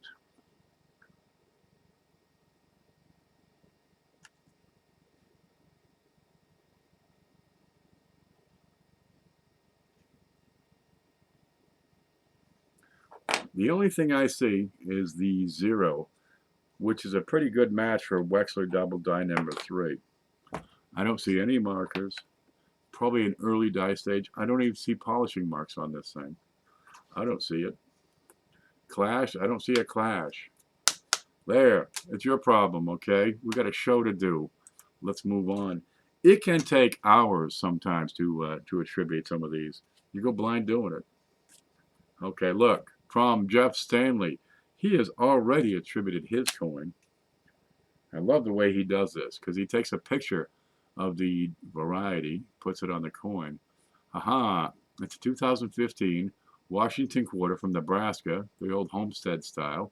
Has some die chips. And he's going to show us, aha, look right here. We got a die chip right above the window. I love the way he does this. This is a pro job. There it is. That is a die chip. A piece of metal is broken away from the die. Left this big blob of metal. Some people call it an eagle's nest. There you go. And you look around here, sometimes you'll see these curves in the window which are part of the pump. You'll find die chips on the bucket, right? Down here at the bottom where a piece of it has broken up. You'll find die chips up here on the roof. You'll find these little cracks appearing, right? Where the die is kind of experiencing a lot of stress. They call it snow on the roof. Yeah, these are wonderful pieces to look at. There, let's put that in from Jeff Stanley, Coins and Octane. What you got here? From Bill Betts, we've got a yen. I never knew what these were. We see them in some of these foreign coin packages, right? Real simple design. It's a yen. It's from Japan. Ta-da, 1 yen. That's from 1990. And he sends in, he was over at CJ's Coins and Crafts and had picked up some die varieties from CJ. And this comes from CJ. And Bill Betts said, hey, we're going to put those in the big show. So this is a Konica, that's the attributor, DDR, double die reverse, number 2 from 1997D. So I know exactly where to look on this one. We're going to look at the little man here. Here's a scope. Find my toothpick. Okay, we'll use a pointer here. And we're going to see some extra metal there, right here. This should not be here. This is a die variety because you've got, hundreds or thousands that have been produced, but not that many have been found. There you go. That's a 1997D. You don't get too many at Denver. And it's a class 9 double die. It's actually part of the column has been doubled. There, you got a real variety to play with. Geez, I'll probably let a few of those go. These double dies, these minor, they're minor. The double dies on the reverse of these, they start in 97 because they changed from the process of multiple squeezes on the hubbing to a single squeeze on the hub in 1997. Some dates you get a lot more of those little tiny bits of extra metal, just these little tiny scotias of metal right beside the statue than you do in other years. And it's probably due to sloppy tools. The equipment they're using to hub the dies is wearing out, and they, you know, they shatter and shimmer a little bit more. They bounce around, and they end up giving you these class 9s. Kind of neat. 2004, 2005, and 2006 are great years, and they sell for 25 to 50 cents a piece. You can sell a roll for 20, 30, 40 bucks. You know, buy the roll. But collect them all. They only cost you a penny, and you can find them. That's an easy to find double die, in my opinion. What you got here from Mantic Coins? Now, Mantic Coins, Shay Hoffmaster and his Mrs. Hoffmaster, are probably some of the biggest supporters of this channel, going back years. Okay, they have given more to the big show in the form of cash and coins than anybody else. Seriously. And today we've got, what do we got? There's a channel logo. I got a 40% silver Kennedy, so we get a little extra hunk of silver in there. Kind of nice for you. And silver's up lately, so well, good. Cheddar's coming, baby.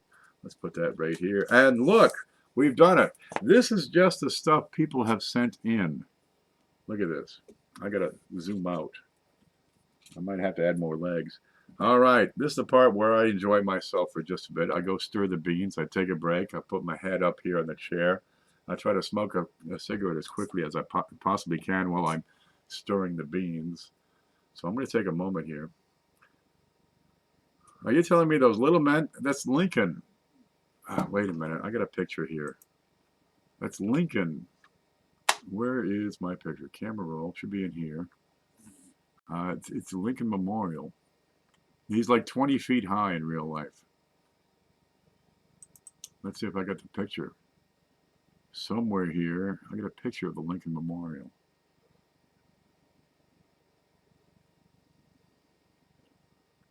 Wow, I used to have a picture of the Lincoln Memorial. Is it under L? Lion, Lincoln, Longfellow. No, the Wadsworth Longfellow, the poet guy. It's not porn. Okay, where the hell's the Lincoln Memorial? I know, it's in this folder. I got like 6 folders with photos in it. It's killing me. And I bet you it's under L. Lincoln, Lion, Lion King. I'm not ready for this. Okay, we're gonna cancel that. I just can't find a picture of the Lincoln Memorial. But yeah, you look at the Lincoln Memorial and there's Lincoln. You ever see Planet of the Apes movie? It was like Lincoln, but he was a monkey. Huh. Sandy says, I just bought some yesterday. Well, good. Enjoy them. Okay, I'm going to take a moment break, okay? I'll let you stare at this stuff. I have to go take care of some important business in the kitchen. Yeah, that's right. So let me do this. I'll be back in just a moment, and then we're going to get over to PayPal and see what's going on there.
Okay.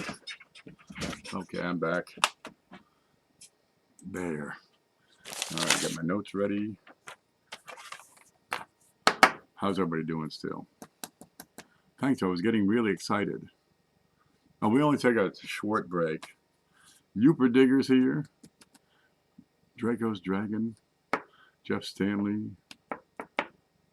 I use a Brother P-Touch PTD600. Yeah, that's how he does that. And he prints those things up on these clear stickers. There it is. Slick. That's a pro job. All right, I'm going to get over to PayPal and see what has come in for donations. Sometimes I get surprised. Sometimes I weep. Okay, but it takes a moment here to, well, to log in because this thing will shut me off while I'm talking. Something went wrong on our end. Try again. Log in. I'm going to make sure you can't see the screen. Okay, good. Confirm your phone. No, they added a not now button. I'm so happy.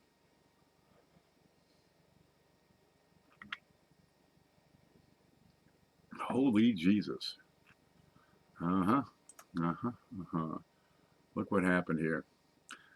I'm going to hit this button. If there's a donation that was sent in, friends and family, I must refund that. Oh, wow, look at that. Okay, earlier today we had 10 from Jonathan Smelko. And he says, thanks for all you do, Ken, for the big show. Here we go. And from Zeke. Hello, Ken. 10 for the big show. Continue on. There's 10 from Ezekiel Rodriguez. I just write Zeke, but I always get the last K and E backwards, so it looks funny. But that's okay. It's a running gag over here. From Don Kiesler, it says, from the big show, from Kickstarter Coins and Comics. Not to be confused with D. Reese. See, you both have 2 E's and an S. That's what gets me. You know, I do like a visual inspection of the name. I don't actually pay attention. Okay. So that is, you ready? $25 from Kickstarter, whose name has 2 E's and an S in there. Okay. Amanda, where you been? Thought you were fishing or something. Amanda over at Coins and Card Hobbyist sends a $5 bill. That's from Amanda. God love you. We got your, we put that 20-cent Canadian in there. Okay, from Jeff Stanley. Here he is. Jeff Stanley, Coins and Comics. No, Coins and Octane. He's not funny at all. Never mind the comics part. That's a $10 contribution from Jeff Stanley. Thank you very much. I write all this stuff down and then I lose it. From Nathan, we have, said by Nathan, I've got a $10 contribution from Nathan. And I got your last name, but I just don't say it out loud. Wow, I can't even read my own writing. Let me scratch that out and start over. There we go. From Pab. Love your work. From Paula Bloom, we have a $25 contribution. From Paula Bloom. Okay, let's see. From Manta Coins. I tell you, every single week. Sorry I can't be there, but let's make it a great package for someone new to collecting. This is good luck first timers. This is from Manta Coins. It's another $25 contribution. Every week, God love you. From CFA. Where have I heard that name before? It's for the big show, Professor. And that's a $5 contribution from CFA. God love you. Now, they have a show Sunday night right before the big show. So we're kind of absorbing Sunday nights. From a new name here, there's a new name, 4K Coins, showing support to the tune of $5 bill. That's 4K Coins. I'm going to get your name in here.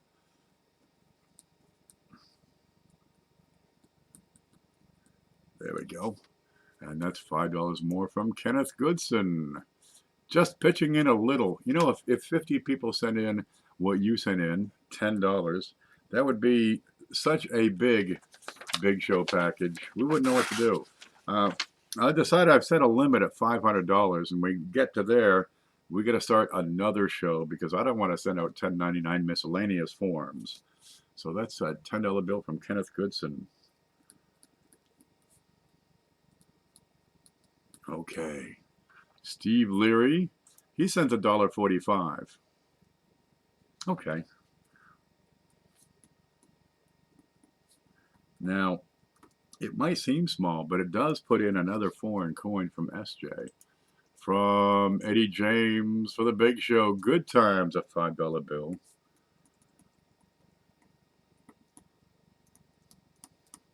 Yep, this list is just keeping on going. And from S. Ross, we have, are you ready for this? 50 bucks.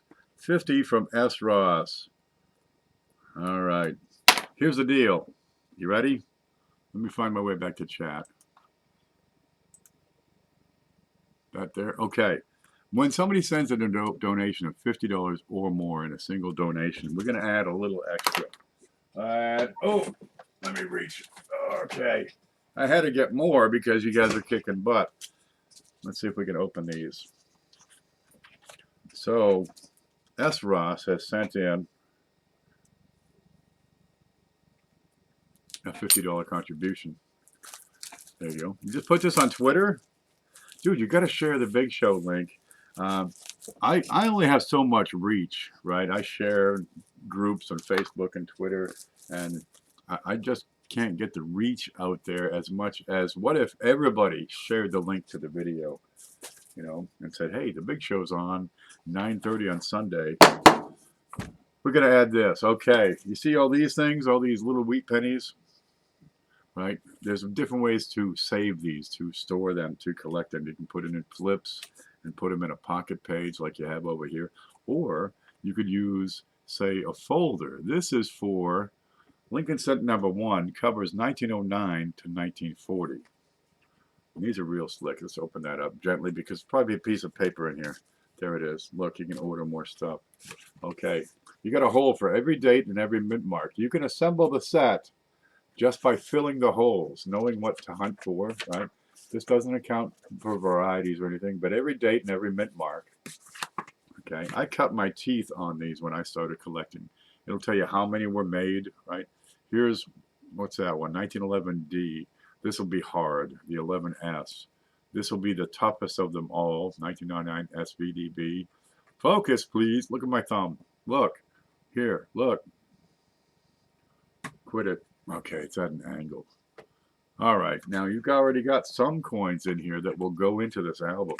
So your challenge is, if you collect coins, fill up that folder, fill every hole.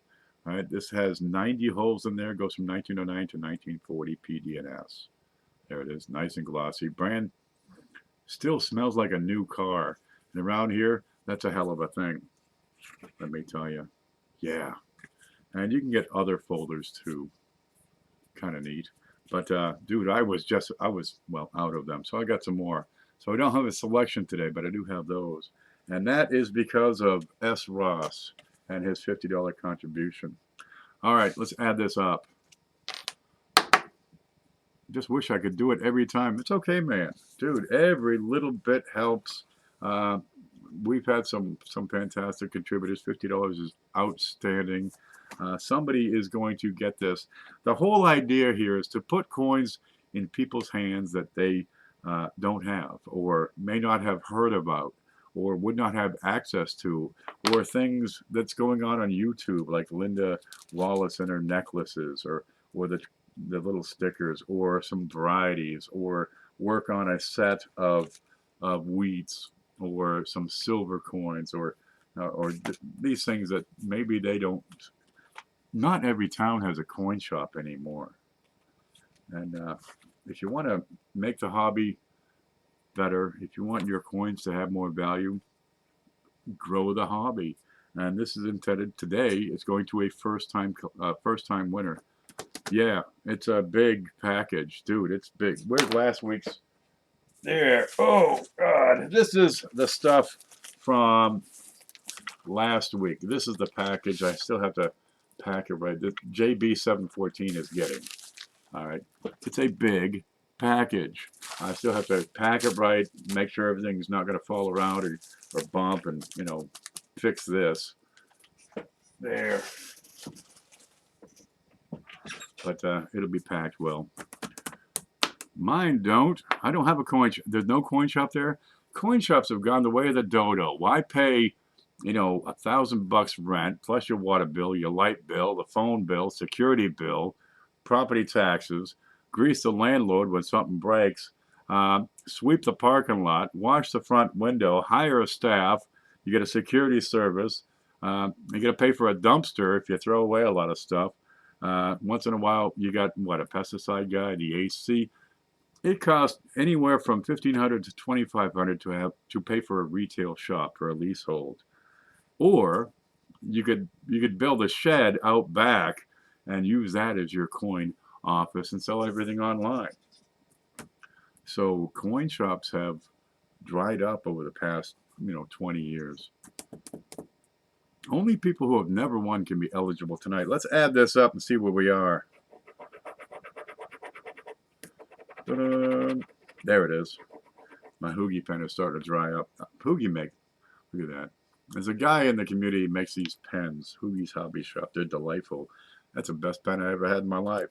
I don't use those nasty Walmart pens anymore. Insurance, yeah. Okay, 5, 10, 15, 20, 25, 30, 35, 36. 3, 4, 5, 6, 7, 8, 9, 10, 11, 12, 13, 14. $196 we have to put in here. How about that? Should be a big package, I hope. Can we find this much stuff? We're going to take off some off the top, okay? Now, PayPal takes 30 cents plus 3% from each donation, okay? I'm going to take 25. Normally, I take 20 to pay for the holders, the inserts. The shipping is like $8, but this is going to be a bigger package today. So I'm going to take off 25 because the shipping is going to be a little heavy. What are we guessing? It's anybody's guess what we're guessing. We'll find out when we get there. Right now, I've got $171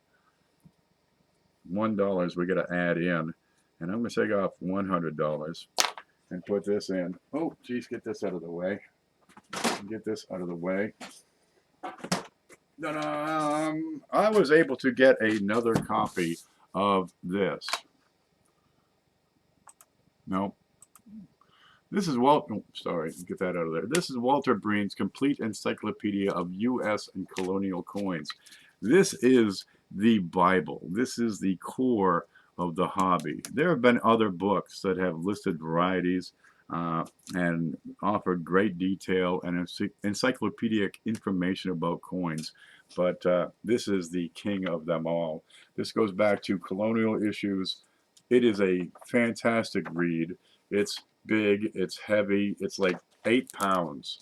I don't know how many pages, several hundred pages, right? If you have a coin and you want to find out information about that coin, look it up. See what was listed for die varieties 20 years ago, because it's been out of print since '88. And this is Breen's. And Jeff Stanley just picked one up, and he says, now I understand what you guys are talking about. The amount of information in here is like drinking from a fire hose. It'll be overwhelming. This is a peach. You're going to love this. They are hard to find. They are hard to come by. And the problem with these old books, because of their size, the pages tend to fall out. So this one's solid. It's not going anywhere. And it goes in for $100. The purchase price, brand new, was $100.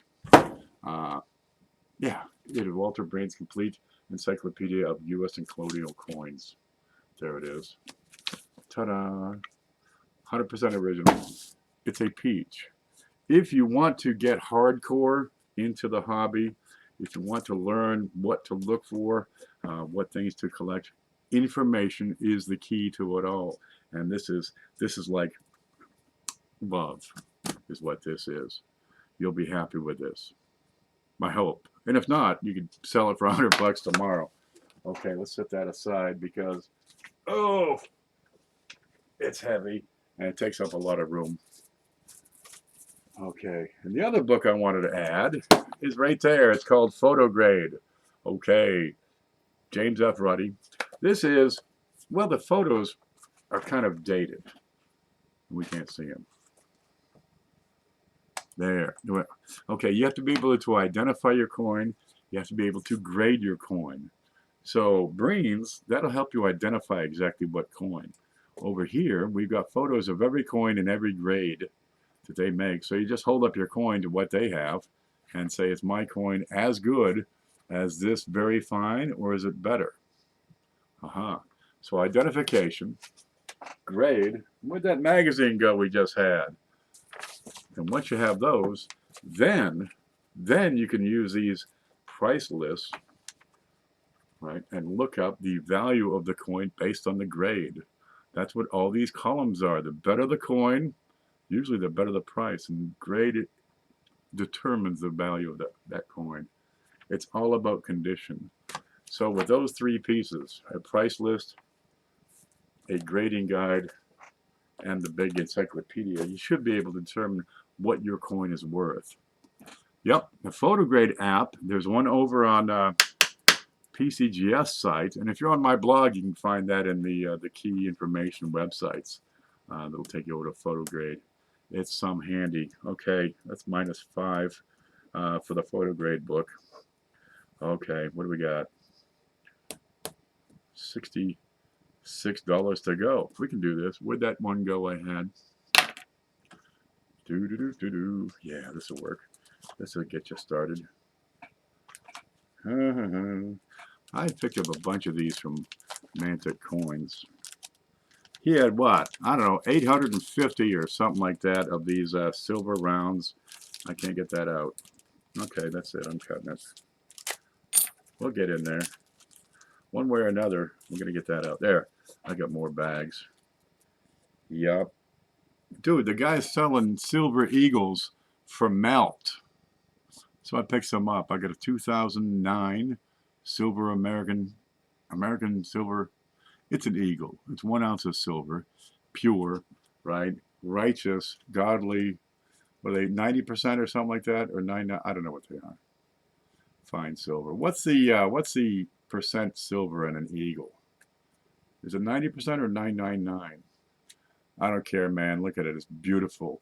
Now, I understand they're going to redesign the reverse on these in the next year, so watch out for that. But he was getting melt for these. These are flawless. There ain't a thing wrong with that, girl. Original luster, so we put that in. For melt. For melt. Okay. Well, anyway, I paid melt and I paid some shipping fees, so we're going to put it in for $22, okay? Which isn't so bad, really. Silver's up anyway. -22 for the ASE. That's book. Yeah, I got $44 to work with. Oh gosh, so I put in, you like a lot of little ones or bigger stuff? Because we'll get into some smaller amounts here. Usually I have like one big anchor coin. Well, I got the book today. Okay, let's put this in because I haven't done a 3-cent nickel in a while. Okay, I got an 1865 3-cent nickel, and I would give it fine plus. But look at the back, and you'll see the lines are complete on those columns. Okay, back in the Civil War, people were hoarding their change. Look, it's wartime. The future is uncertain. You got silver, you got gold, even copper. People were hoarding their change, and they needed more. Well, geez, they needed more change.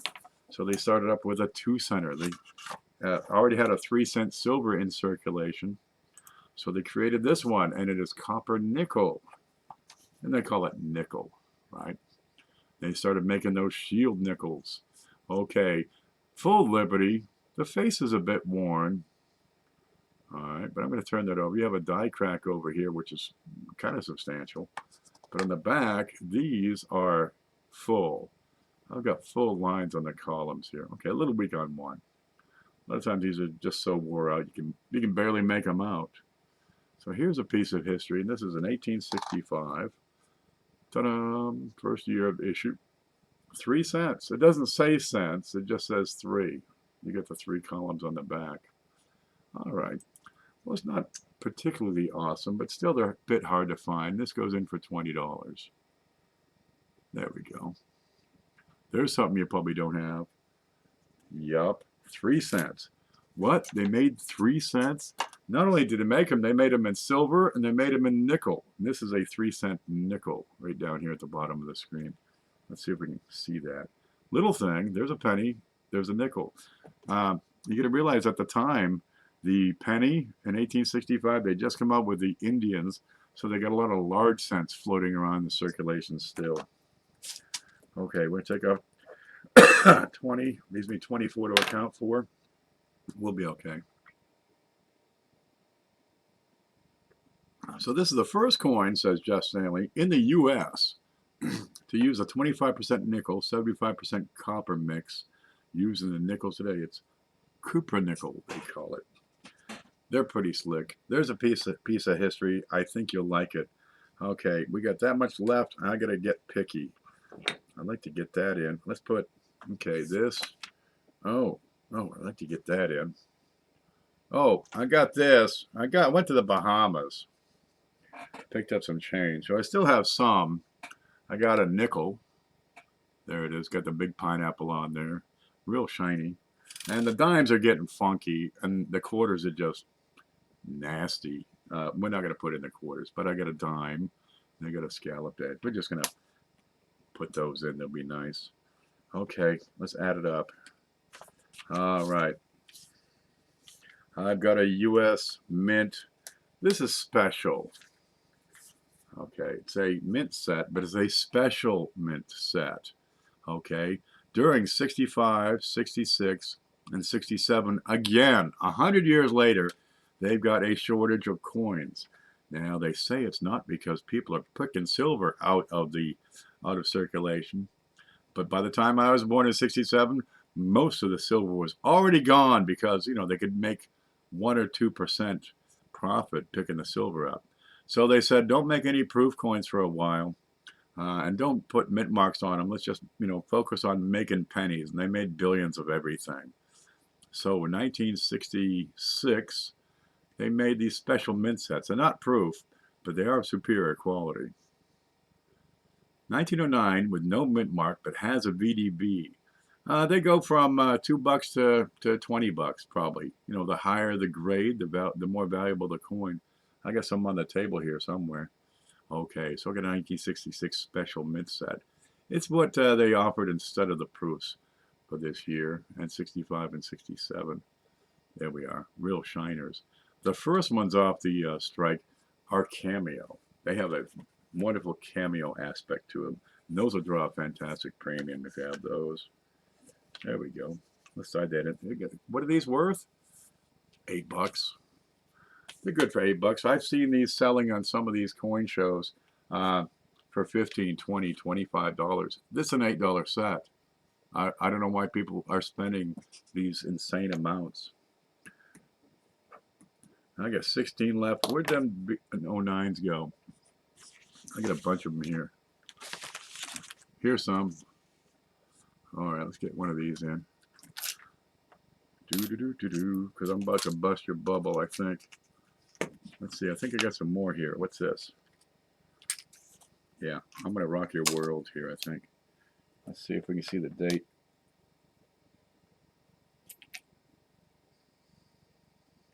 No. I got some more here. Let me look around here. What's up here? 19Z. Okay, what's this one? No. What's that? No. Oh, let's get this out of here. This is hideous. It's got a spot on it, which makes it unsightly. I want it off my desk. And dude, she's a dog anyway. Roof! Roof! Dude, that is the ugliest coin we ever produced. Honestly, it's got spot. It's a proof coin. It's a 1976. That's a 1979 Type 1. But it's got a couple of spots you can see there. Well, no matter. Let's just put that back in the folder and get that off my desk. One moment. I'm getting dry. Ah, that's better. Geez, I had these here. I know. Wait a minute. Let's see. Where's that big one? That one. Do. A 2. Yeah, this will probably work. All right. Is that? Oh, that's why. That's why. Okay. You're going to hate me for this because I'm going to screw you up. In 1909, and I got one right here. It's not a big winner. Still good for, a buck or two. I'm going to throw it right in. There it is, 1909. There, you see it. Like I say, it's not a winner. It's got some, issues, some pits. I don't know what that is. It's a, okay, it's a beater. You've got a couple of different designs were used on the reverse in 1909. Okay, you have with the VDB and without the VDB. So there's 2 all by itself. But then you have a design change, which you'll see in the corners of the letters, in particular on the N. All right, right here on the N. This is type 1. It has a shallow N. Okay. Over here, we have a type 2, where we have this deep cut in the N. And all the other little corners are sharper. So we got type 1, type 2, with a VDB and without the VDB. So you got 4 different designs on the back of 1909. So if you want to collect 1909s, you need 2 plain, you need 2 VDB. On the 1909S, you need 2. On the 1909S VDB, well, you only need 1.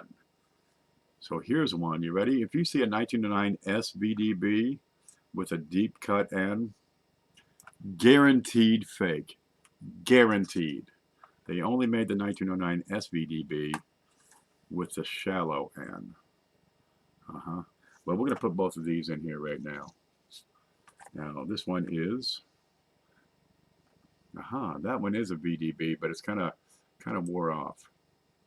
You've got just a little bit showing. And that's not uncommon for these. So there, that's a 1909 VDB, mostly. But it's also a type 2. And it's pretty good shape. We're going to put that in for you. And here is the 1909 that's just kind of, beat to shit. Sorry. But we won't count that one. Let me show you this here real quick. We got over in the diagnostic manual. Where are you? I'm going to pull this up here.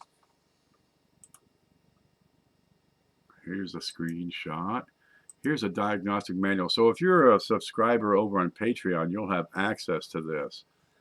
And one thing we have in here is the 1909 reverse designs. Here they are. And you got some photos. So there's your shallow N up at the top and your deep cut N. And you see all the corners are sharper on the type 2. Then you get a handy chart to show you, what else to look for. The letters are spaced a little different. That's hard to see when you're looking at just a single coin, but you can pick out these points, right? And this will break it down to what? There's no 1909 S VDB type 2. No, they didn't make them. So 1909 S VDB has to be type 1, which is the shallow N. Must be. That's a really handy reference there. One day we'll go to print. All right, let's find my way back. Okay, here's what I see. Home. There, I tend to get long-winded, don't I? 100 watching. Have we got 100 likes yet? You got 5 1909, no mint mark, no VDB. Yeah, that's just a plain old Philly. Let's pull that back up again. Okay, Victor David Brenner. Look, he's from Lithuania. He was trained in the standard method of, medallion production back then. And his coins, he put his full Victor David Brenner, put his whole name across that coin when he designed it, because that's the way they do it in Europe. You'll find some of these foreign coins in the sack here that will have, a full last name on there. And these guys at the mint freaking lost their minds, right? You got Barber over there. He got a B on his coin. This guy's going to put his whole... No, that didn't wash. He's not going to put his whole name on there. They beat this guy up and took his lunch money. No fooling. But he did manage to get his entire name moved down to VDB. So we'll get 3 initials on there. But that's what the space is. That's why you have this big space at the bottom below the wheats and the rim. True story. Had his whole damn name there. Kenneth Richard PV. Yeah, he's going to be famous. Oh, Cap Jigga says, for 09, is the T1 or T2 less common? They're about equal. There's no premium on the T1 or T2. But now, you're going to have 2 coins instead of 1. We got 100 thumbs? Okay. All right. I got 100 Canadian pennies back here. Let's get these in. Where the hell they go? Is this it? There. These have been kicking around forever. I need a bag. Here's some bags. It's a bag of bags. Let's get in. We dropping the hammer? Okay. Anything that comes in for donations after what we've done, we'll put that on next week's show. We do this every now and again. Okay, let's count out 100. Oh, let's go back here. There. So you got a type 1, you got a type 2. One's a VDB, but it's pretty wore off. Yeah, okay. There's 1. Did I hear Canadians? Look at them. These are all Canadian pennies. I have not looked at these, okay? I've not searched them. I haven't checked for varieties. There are varieties on Canadian pennies. Look, the production method is similar to ours. Almost identical. Their quality control is a little higher, so you don't get too many of them. But some of these are, you know, shiners. What's that one? There's a 61 shiner. These range from 40s to 90s. A little bit of everything. Is that 100? Let's keep going. Let's put some more in because I've been tripping over these for a long time. Okay. Is that equivalent to like 2 rolls? I'm fairly confident that's at least 2 rolls of pennies. Look at them. Look at them. All right, we'll look at them. Let me get this out of here. Man, that's dusty. Let's look at a couple of these. These are just Canadian pennies. They don't make them anymore. All right, let's get a shine. Let's get that shiner. Where'd it go? Come on. Okay, we zoom up here. We're gonna put all these in. Okay, what do you got? We got middle-aged Lizzie. Right? She looked like this for like 40 years. We got young Lizzie. She didn't even remember being that young.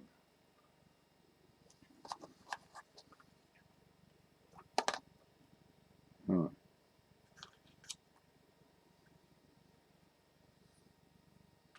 That's funny.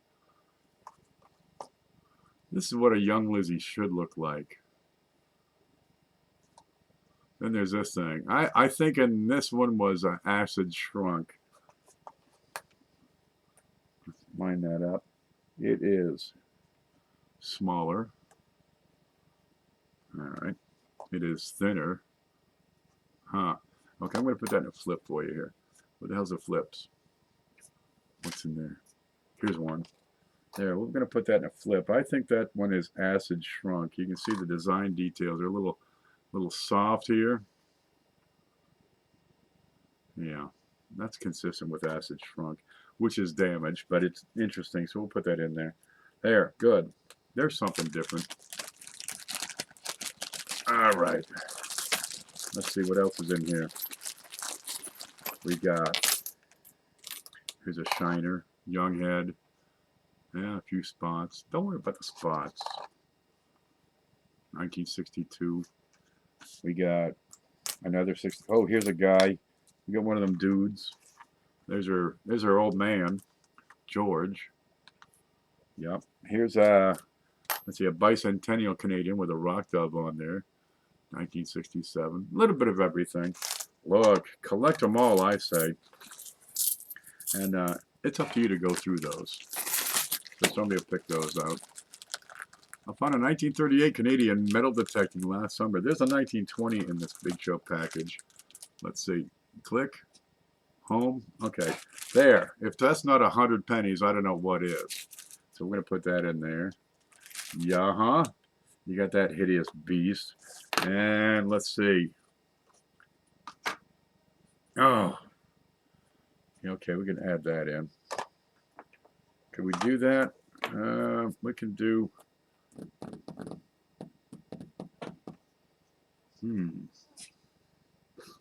Okay, let's put this one in. That'll fit. And 8.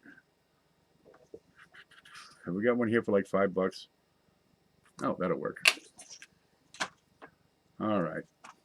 All right, we got a couple of bucks on the VDB. We got $8 on the Walker, 1935. It's very good. It's no better than very good. Well, maybe a little bit, but not too much. Full rim, 1935 Walker. It has a little tiny ding down here at 5 o'clock, but it's not too bad of a Walker. Okay. Yes, it's worn, but it's otherwise problem-free. And it ain't a 45, the most common of them all. There we go. Let's get that in there. And I got to make up another $5, so let's throw this in. And I've got a 1902 Barber quarter. It's in pretty good shape, but it has a critical flaw, right? You can look this up. You can check the grade, right? You can look it up in the price book, and it'll say like $14. But this one has been cleaned. So if you're looking at prices, right, in a price guide, be it here or Numismatic, these are for problem-free coins. When you have a coin that has, when you have a coin that has been cleaned or damaged, it's oftentimes going to be worth nowhere near what the priced values are like. This does have the advantage of having pretty good detail, consistent with very good to fine, right? But having been cleaned, a lot of that detail has been washed away. A lot of that cash is gone. How do you enter? We're going to do that right now. Okay, first off, so that's going to bring us up. We're even on that. So anything else that comes in, we'll add in next week's show. Okay, where to go? I had one here. There, that. Okay. We're going to have a little game here. We're going to guess the date on this coin. Okay. So here's how it works. One, don't clean your coins, because all you're doing is throwing money down the drain every single time. Okay, in order to win all this junk, you have to be a USA resident, right? No, citizen. You're going to be an American. You're going to be at least 18 years old, right? If you're 17 and a half, or if your parents are older than 18, that don't matter. You have to be 18 or older. Let's see. You have to have a U.S. shipping address. If your shipping address is like France, I'm going to put it on the porch, right? You'll have to pick it up. And this week, because last week we had a repeat winner, you must be a first-time winner. If you won before, ever, you don't qualify today.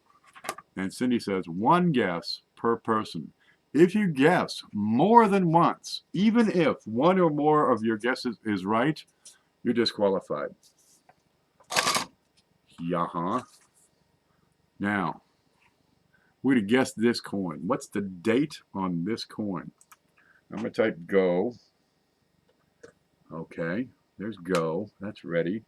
Let me pull up the coin. Let's see. And it's going to be out of focus. Now, if you also guess the mint mark and you're right, I'm going to add the coin to the package. Okay, so there's go. And here's the coin. Doink. That's not it. Psych. Guess the date on this coin. Let me try to zoom out right. You can guess any time, but you only get 1 guess. And as we get more detail showing, it'll be easier for you to guess. But guess the date on this coin. And if you can tell me the mint mark also, But don't guess the date over here and guess the mint mark over there, because you'll be disqualified. But when you figure it out, you'll say, aha, I know the date range. So guess what the date is on this coin. You can probably figure out what kind of coin it is. And that'll tell you, oh, wait, I know when those were made, because I looked it up in Breen's. So what's the date here? And if you guess the mint mark also, and it's right, I'll add the coin in. Look at them go. Now, if we get through and people stop guessing and nobody got it right, we'll take whoever's right, closest without going over. And we'll get it there. But with 100 people watching, I'm sure somebody will nail it. Cheapskate, you've not won? Jesus. Youper, what are you doing? Well, look, if you just have to guess and you have one before, we'll guess something silly. That'll be fun. Okay, look at them go. Look at them go. Now, somebody may have already guessed correctly, but this thing, the chat thing, that gets so fast, I'll probably miss it. So I'll wait till it slows down. And guess the date on this coin. Okay, there's some slobber. All right, give me a Q-tip there. I gotta watch that. Stop slobbering up my coins. There, it's like a dollar coin. I won't kill it. There, good enough. They're still going. Only one guess. Now, what we're gonna do if we finish up, or if I see the right answer, and people stop guessing, then I'll type stop, and we'll go back to where we started, and we'll find somebody who's right. Once we find out who's right, the first one with the right guess, we'll go through and make sure they didn't guess more than once. They still going? Okay, I think we've had long enough. I'm going to type in stop. S-T-O-P. There's stop. You got last chance to get in your guess. Spit shine, you darn right. I'm going to wipe it on my t-shirt a little later. All right, stop. There. Let's see what we got. You ready? It's a proof. It's a proof of spittle. Show up, please. Please focus. It is, in particular, whoa, gosh, we almost lost it. It's a 1962 proof. So it's a Philly. So 1962, and if you put a D or an S, you don't get the coin. But if all you did was put 1962 or 1962P, we'll put the coin in. Now, we've already stopped guessing, so let's get over to the screen. There it is. Come up, look at this. I got my head out of the way. Let's get the arrow out of the way. Pointer image is gone. There. Let's go back to go. There's go. Okay, 56. Message retracted gets you disqualified, okay? 1980, 34, 09, 45. What? 64S, 1793, 27, 35P, 23, 64D. Oh man, that's just a little over. 1865, 68, 14, 43, 02, 1960. Ryan is in the lead so far. I'm guessing for fun. Okay. All right. Ryan in the lead at 1960. I'm looking for 1962, 64, 67, 43, 65. And the mods are going through and looking at stuff, and they'll correct me because I'll probably flub this. 1960D, well, you had the right date, but not the right mint mark, and somebody got you first, and they got the right mint mark. So far, Ryan is in the lead, but we're looking for 62, or you can steal it with a 62.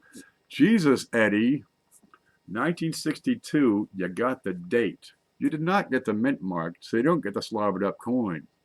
So I've got Eddie James first with 1962. Let's see if he guessed again. Has Eddie won before? What the heck's my spreadsheet? I can see, did Eddie win before? Where's the big show? Eddie.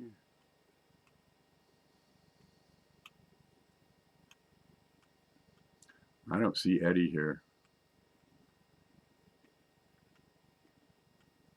Okay, now he's over there peeing his pants while I verify everything. Okay, let's see. I don't see Eddie James.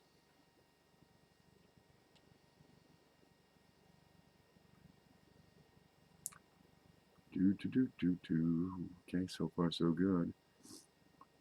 I don't see Eddie James. Okay, we got a potential winner here. Do we see the screen? Yeah, good. I see Eddie James. Where'd he go? He's gone. I lost him. Where'd he go? Let's find him. Let's find him. So if I see him, his name again. So Ryan got beat by somebody with the right answer. Look for Eddie James. There's Eddie James. Sorry, the proofs were not S in 1962. I thought I'd throw that in as a thrower offer. Okay, let's see if we see Eddie again. I got to get to the stop. If I get to stop and don't see Eddie or Eddie deleting a comment, retracted guesses disqualify you. Yep. Gosh, has he won? Has Eddie James pulled it off? Let's keep on going and see. Spikehead. Sorry, man. I don't see Eddie James yet. I've got one guess from Eddie James. He got it right. There's a stop button. I see Eddie James. I see Eddie. Eddie James confirmed. Okay, there we got confirmation. Oh, good. I hate when I flub this.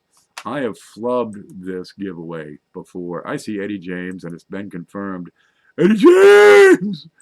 Okay, Eddie, I need you to send me your shipping address to this email. Wait a minute.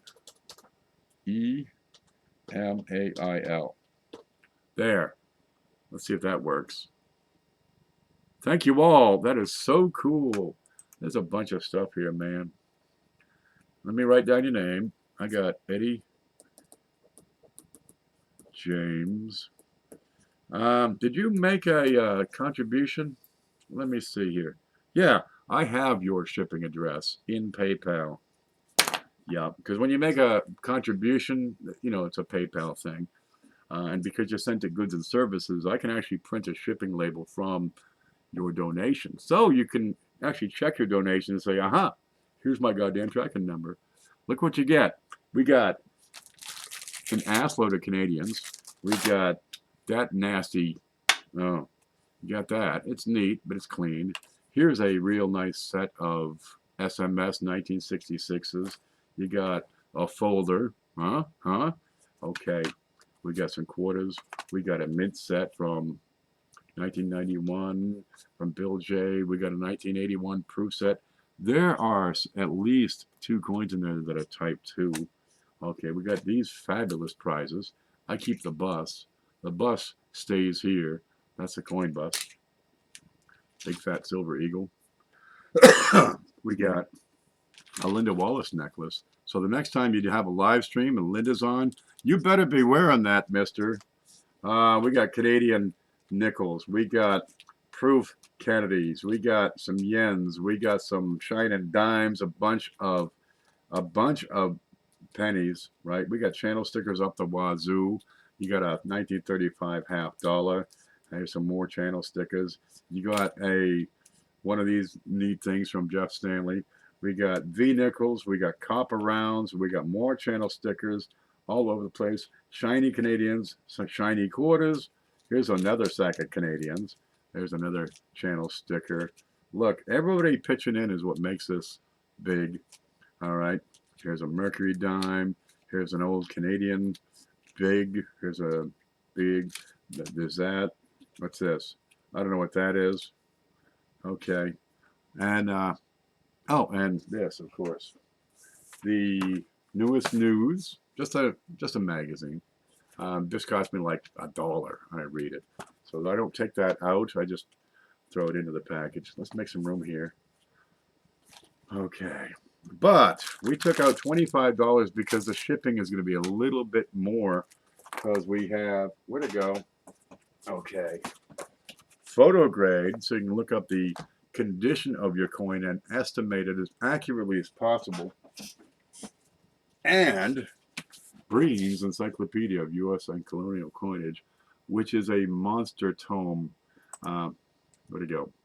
Where'd it go? There it is. Yeah, it's a peach. This is the shit right here.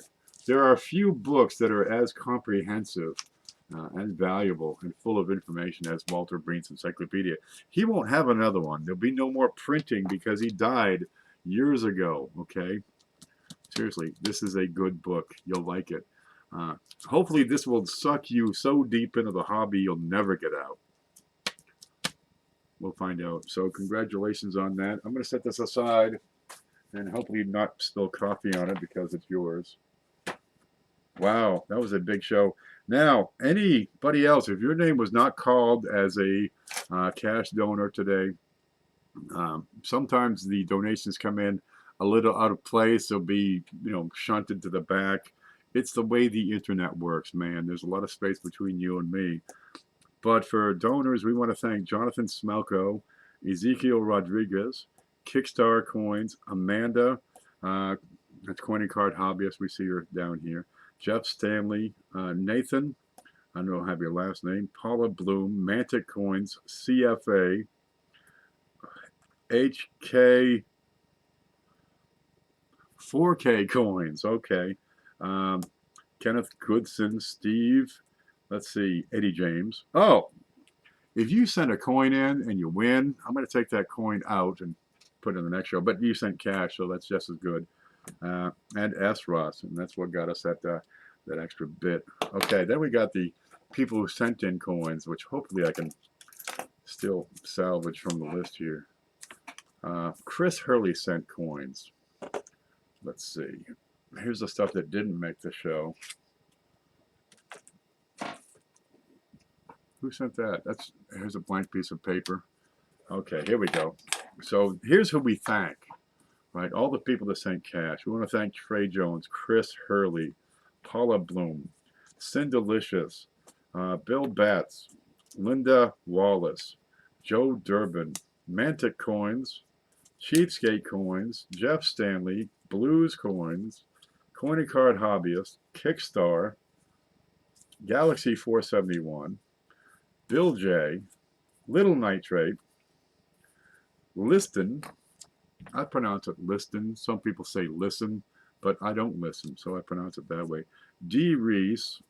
Oh, then we got that's the flag. Okay, and that's the USA, and that's not Lady Liberty.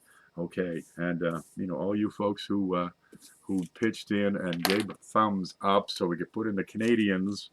Oh, well, that's supposed to go in. Sometimes I put some things off to the side. Yeah, Trey Jones had sent us a big sack of this. Where is it? Yeah, it's shredded money. That's it, just little shreds of money. It's dollars, maybe five. I don't know what denominations, but it's money that's been eviscerated. There's nothing left. Don't let the cops see you with this. Well, we're going to put in one of these 2,500 piece jigsaw puzzles too, because it makes great padding. Yep, and you got, did you get the date right? I forget, did you get the date right? I don't know. Look, it's got slobber on it, so I'll just add it in there. There's a 1962 proof penny. That'll be good enough. Dave's not here, man. Professor said my name on a live stream. Kickstar Coins and Comics. If you're not subscribed to him, you must be dead. You like the shirt? I got that for CFA. I traded some coins for him with it.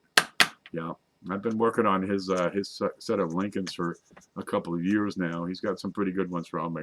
Still going to work on those last couple of them. Let's see, the 14D 09S. Did he get an 09S? I don't know, he got a 31S from me. Yeah. Look, yeah, don't let the cops see you with that. If you see the cops, take this and throw it out the window, right? Because then when they're going after this, right, and they're going to smell it and see if the dog smells it, while they're going after this, you can run for it. Meanwhile, he'll be thinking, this is a bribe. It's not dope. It's a bribe. Ah. Yeah, but you can get away. That's not a penny. Remember, one guess. One guess only. I was late getting here. Sorry, Dave, man. Sorry, man. We gave all this stuff away. Yep. Who won? Eddie James won. So he's a first-timer. Anybody can win. See, you don't have to put in money. The money you put in is for the goodness of your heart and for the hobby. For some collector out there, we've given away, what, 150 of these big show packages or some crazy amount. It's a bunch. Figure $200 to $500 per package. How many is that? 30,000 bucks worth of coins that you folks have pitched in.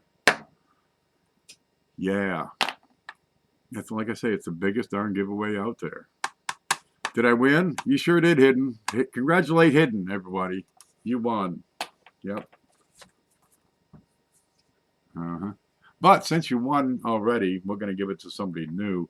And Eddie James was our selection today. It'll work. Can't wait for that episode of Live PD. Yeah. When they're going for this, pull out your cell phone and record it. Right? It's like a self-tasering kind of thing. You can't photograph me. Oh, yeah? Yup. Papa Giorgio says, you were so close. He was real close, but you know, it was a day late and a dollar short. Tell you what, I can copy a page for you. Yeah. Eddie James says you can take a picture of his package and hang it up on your wall. Look, we do this just about every week. Not every single week, but almost. And geez, you don't want to forget about it. So make sure you hit that subscribe button, right? Make sure you hit that little notification bell and turn the wings on. So next week when we do it, it'll say, look, the big show's on. Yeah. But geez, if you want a really big show, more people would make it humongous. You know, let's push the envelope. So what you can do is share the link as it comes out next week. Now Wednesday, Thursday, we have this thing called live Q&A where people take photos of their coins and they send in pictures to our email address. And it's kind of neat because we'll go through there and we pick out the damage and send them a letter. And then we put them up and talk about them and, you know, decide what we can figure out about what's going on with your coin. And it's a great educational show. You can see some previous shows, of course, anytime. But we change channels from one week to the next because we get all these people involved and we have only so many hours on the Streamlab. So, you know, that works. And I think this week it's my turn. Gosh, I'm nervous. But that's going to be Thursday at 8:30. And it's a good show if you want to learn about coins because people have the same issues with coins that they found that you will find eventually. They might be ahead of you. They might be behind you in their experience. But everybody finds these coins they can't quite explain. And we will do our darndest to tell you what's going on. Yep. That's my life story. A day late, a dollar short. I was in Vermont. What year was that? 91, 92? I think it was 92. Yeah, and there was a diner for sale. I was working for Denny's at the time. And I was up there to restructure a couple of stores and bring them up to corporate standards. And there was this diner, right, a few miles away. Up the street, a half a mile, was an IBM plant with, 1,500 employees on 24-hour shifts. And it was being operated as, not really a diner, it was a Mexican place. They sold nachos and wings. It was being operated as a taco stand. And we want to turn it into a diner. Jesus, the price was right. Effectively, all we were buying was the equipment. It's got everything. It's a turnkey operation. There's food, but, it's like nacho cheese and stuff and taco shells. Okay, we'll have to get some money and buy some ingredients. And by God, we'll open a diner. And it'd be nothing to drive over to the IBM plant, drop off, 50 sandwiches. Jesus. Well, I made a few phone calls and we raised the money we needed. It was $18,000 at the time. which is a lot of money now, let alone back then. And I called up the broker and said, we got the cash. I can have it there tomorrow at noon and sign the papers. She says, don't bother. Somebody just bought the place in cash 2 hours ago. My heart sank. We'd have made a fortune in that place. A fortune. I mean, it would have been bigger than the big show. That's what a day late and a dollar short is, man. That sucks. Plus, you get database picks. Yeah, that's one thing. I get all these coins, and I get to take pictures of the database, which is really handy. Yup. Okay, folks, look, it's time for me to get in the kitchen and whip up a new batch of whatever I'm having for supper tonight. I got to pack this stuff up, and I got to get that other show package from last week out. Yeah.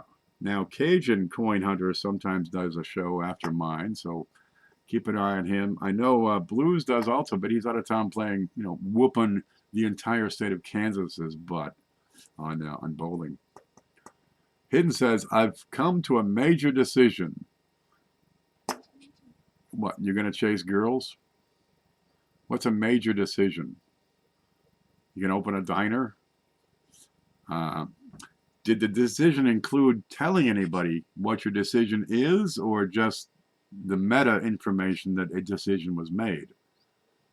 Tough break. There's more. Yep. SpaghettiOs. I'm waiting for Hidden's response. It's like, somebody comes up to you and says, can I ask a question? That's not really a question. It's a meta question. It's a question about a question. It's not the question itself. It's non-question, nearly the question, but it's a meta question. Meta. Yeah. LOL, SpaghettiOs, midnight tacos. Well, it would have worked because, geez, 1,500 people. There's nothing else. Okay, there's Denny's is open, but that's an extra 7 miles in the other direction. And we're a half a mile away. They can order it, right, by fax, because they got the fax machines are out right now. We could have that ready. You got 3 shifts, and the midnight shift's a tough one because, you can go to Denny's, but you're not driving 7 miles on a half-hour break on icy roads. We'd have cleaned up. We probably would have. We figured we'd probably do about 150 to 200 lunches every single midnight shift, and plus, the coming in and going out, picking up coffee. Yeah, that would have been nachos was the wrong item to have in that spot. We'd have been okay. Do we lose Hidden? The professor's not just here to teach you about coins. No, we're here to inspire your life, to become more than you are, right? To reach out and exceed your limitations. Most of the people out there know what they can do and can't do, but those limits are oftentimes just up here. The fact is, there's nothing you can't do, right? And as soon as you believe that, it becomes true. I've said this 100 times, right? You get experience from activity.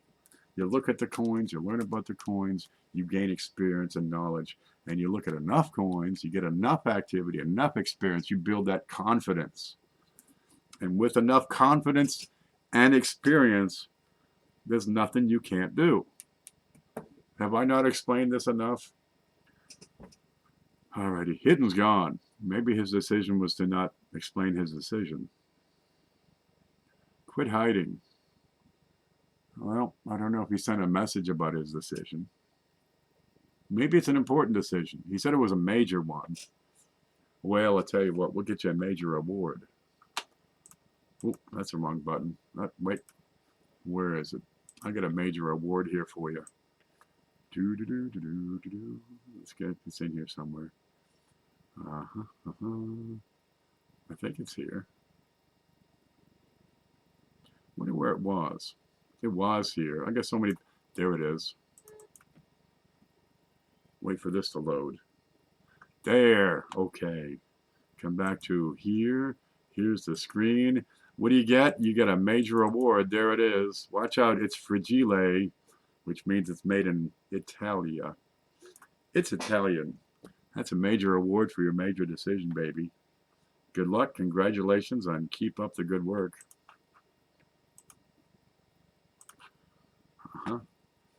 War nickels were minted on new planchette. At the time, they were new. They're used now. Yeah, but they switched over to a silver composition, which is 30 or 35%. You can look that part up. Hidden's gone. We lost him. His decision was to throw the phone at the wall. Dude, I've been there. I'm fully in touch with that sort of frustration. Look, guys, it's time for me to cook some dinner and wait for email from Hidden to see what that is. And let's see, I got to shave. No, I shaved. Got to grow some new blood and replace that. That's about it. That's my night. So I'm going to take off. You guys stay groovy, okay?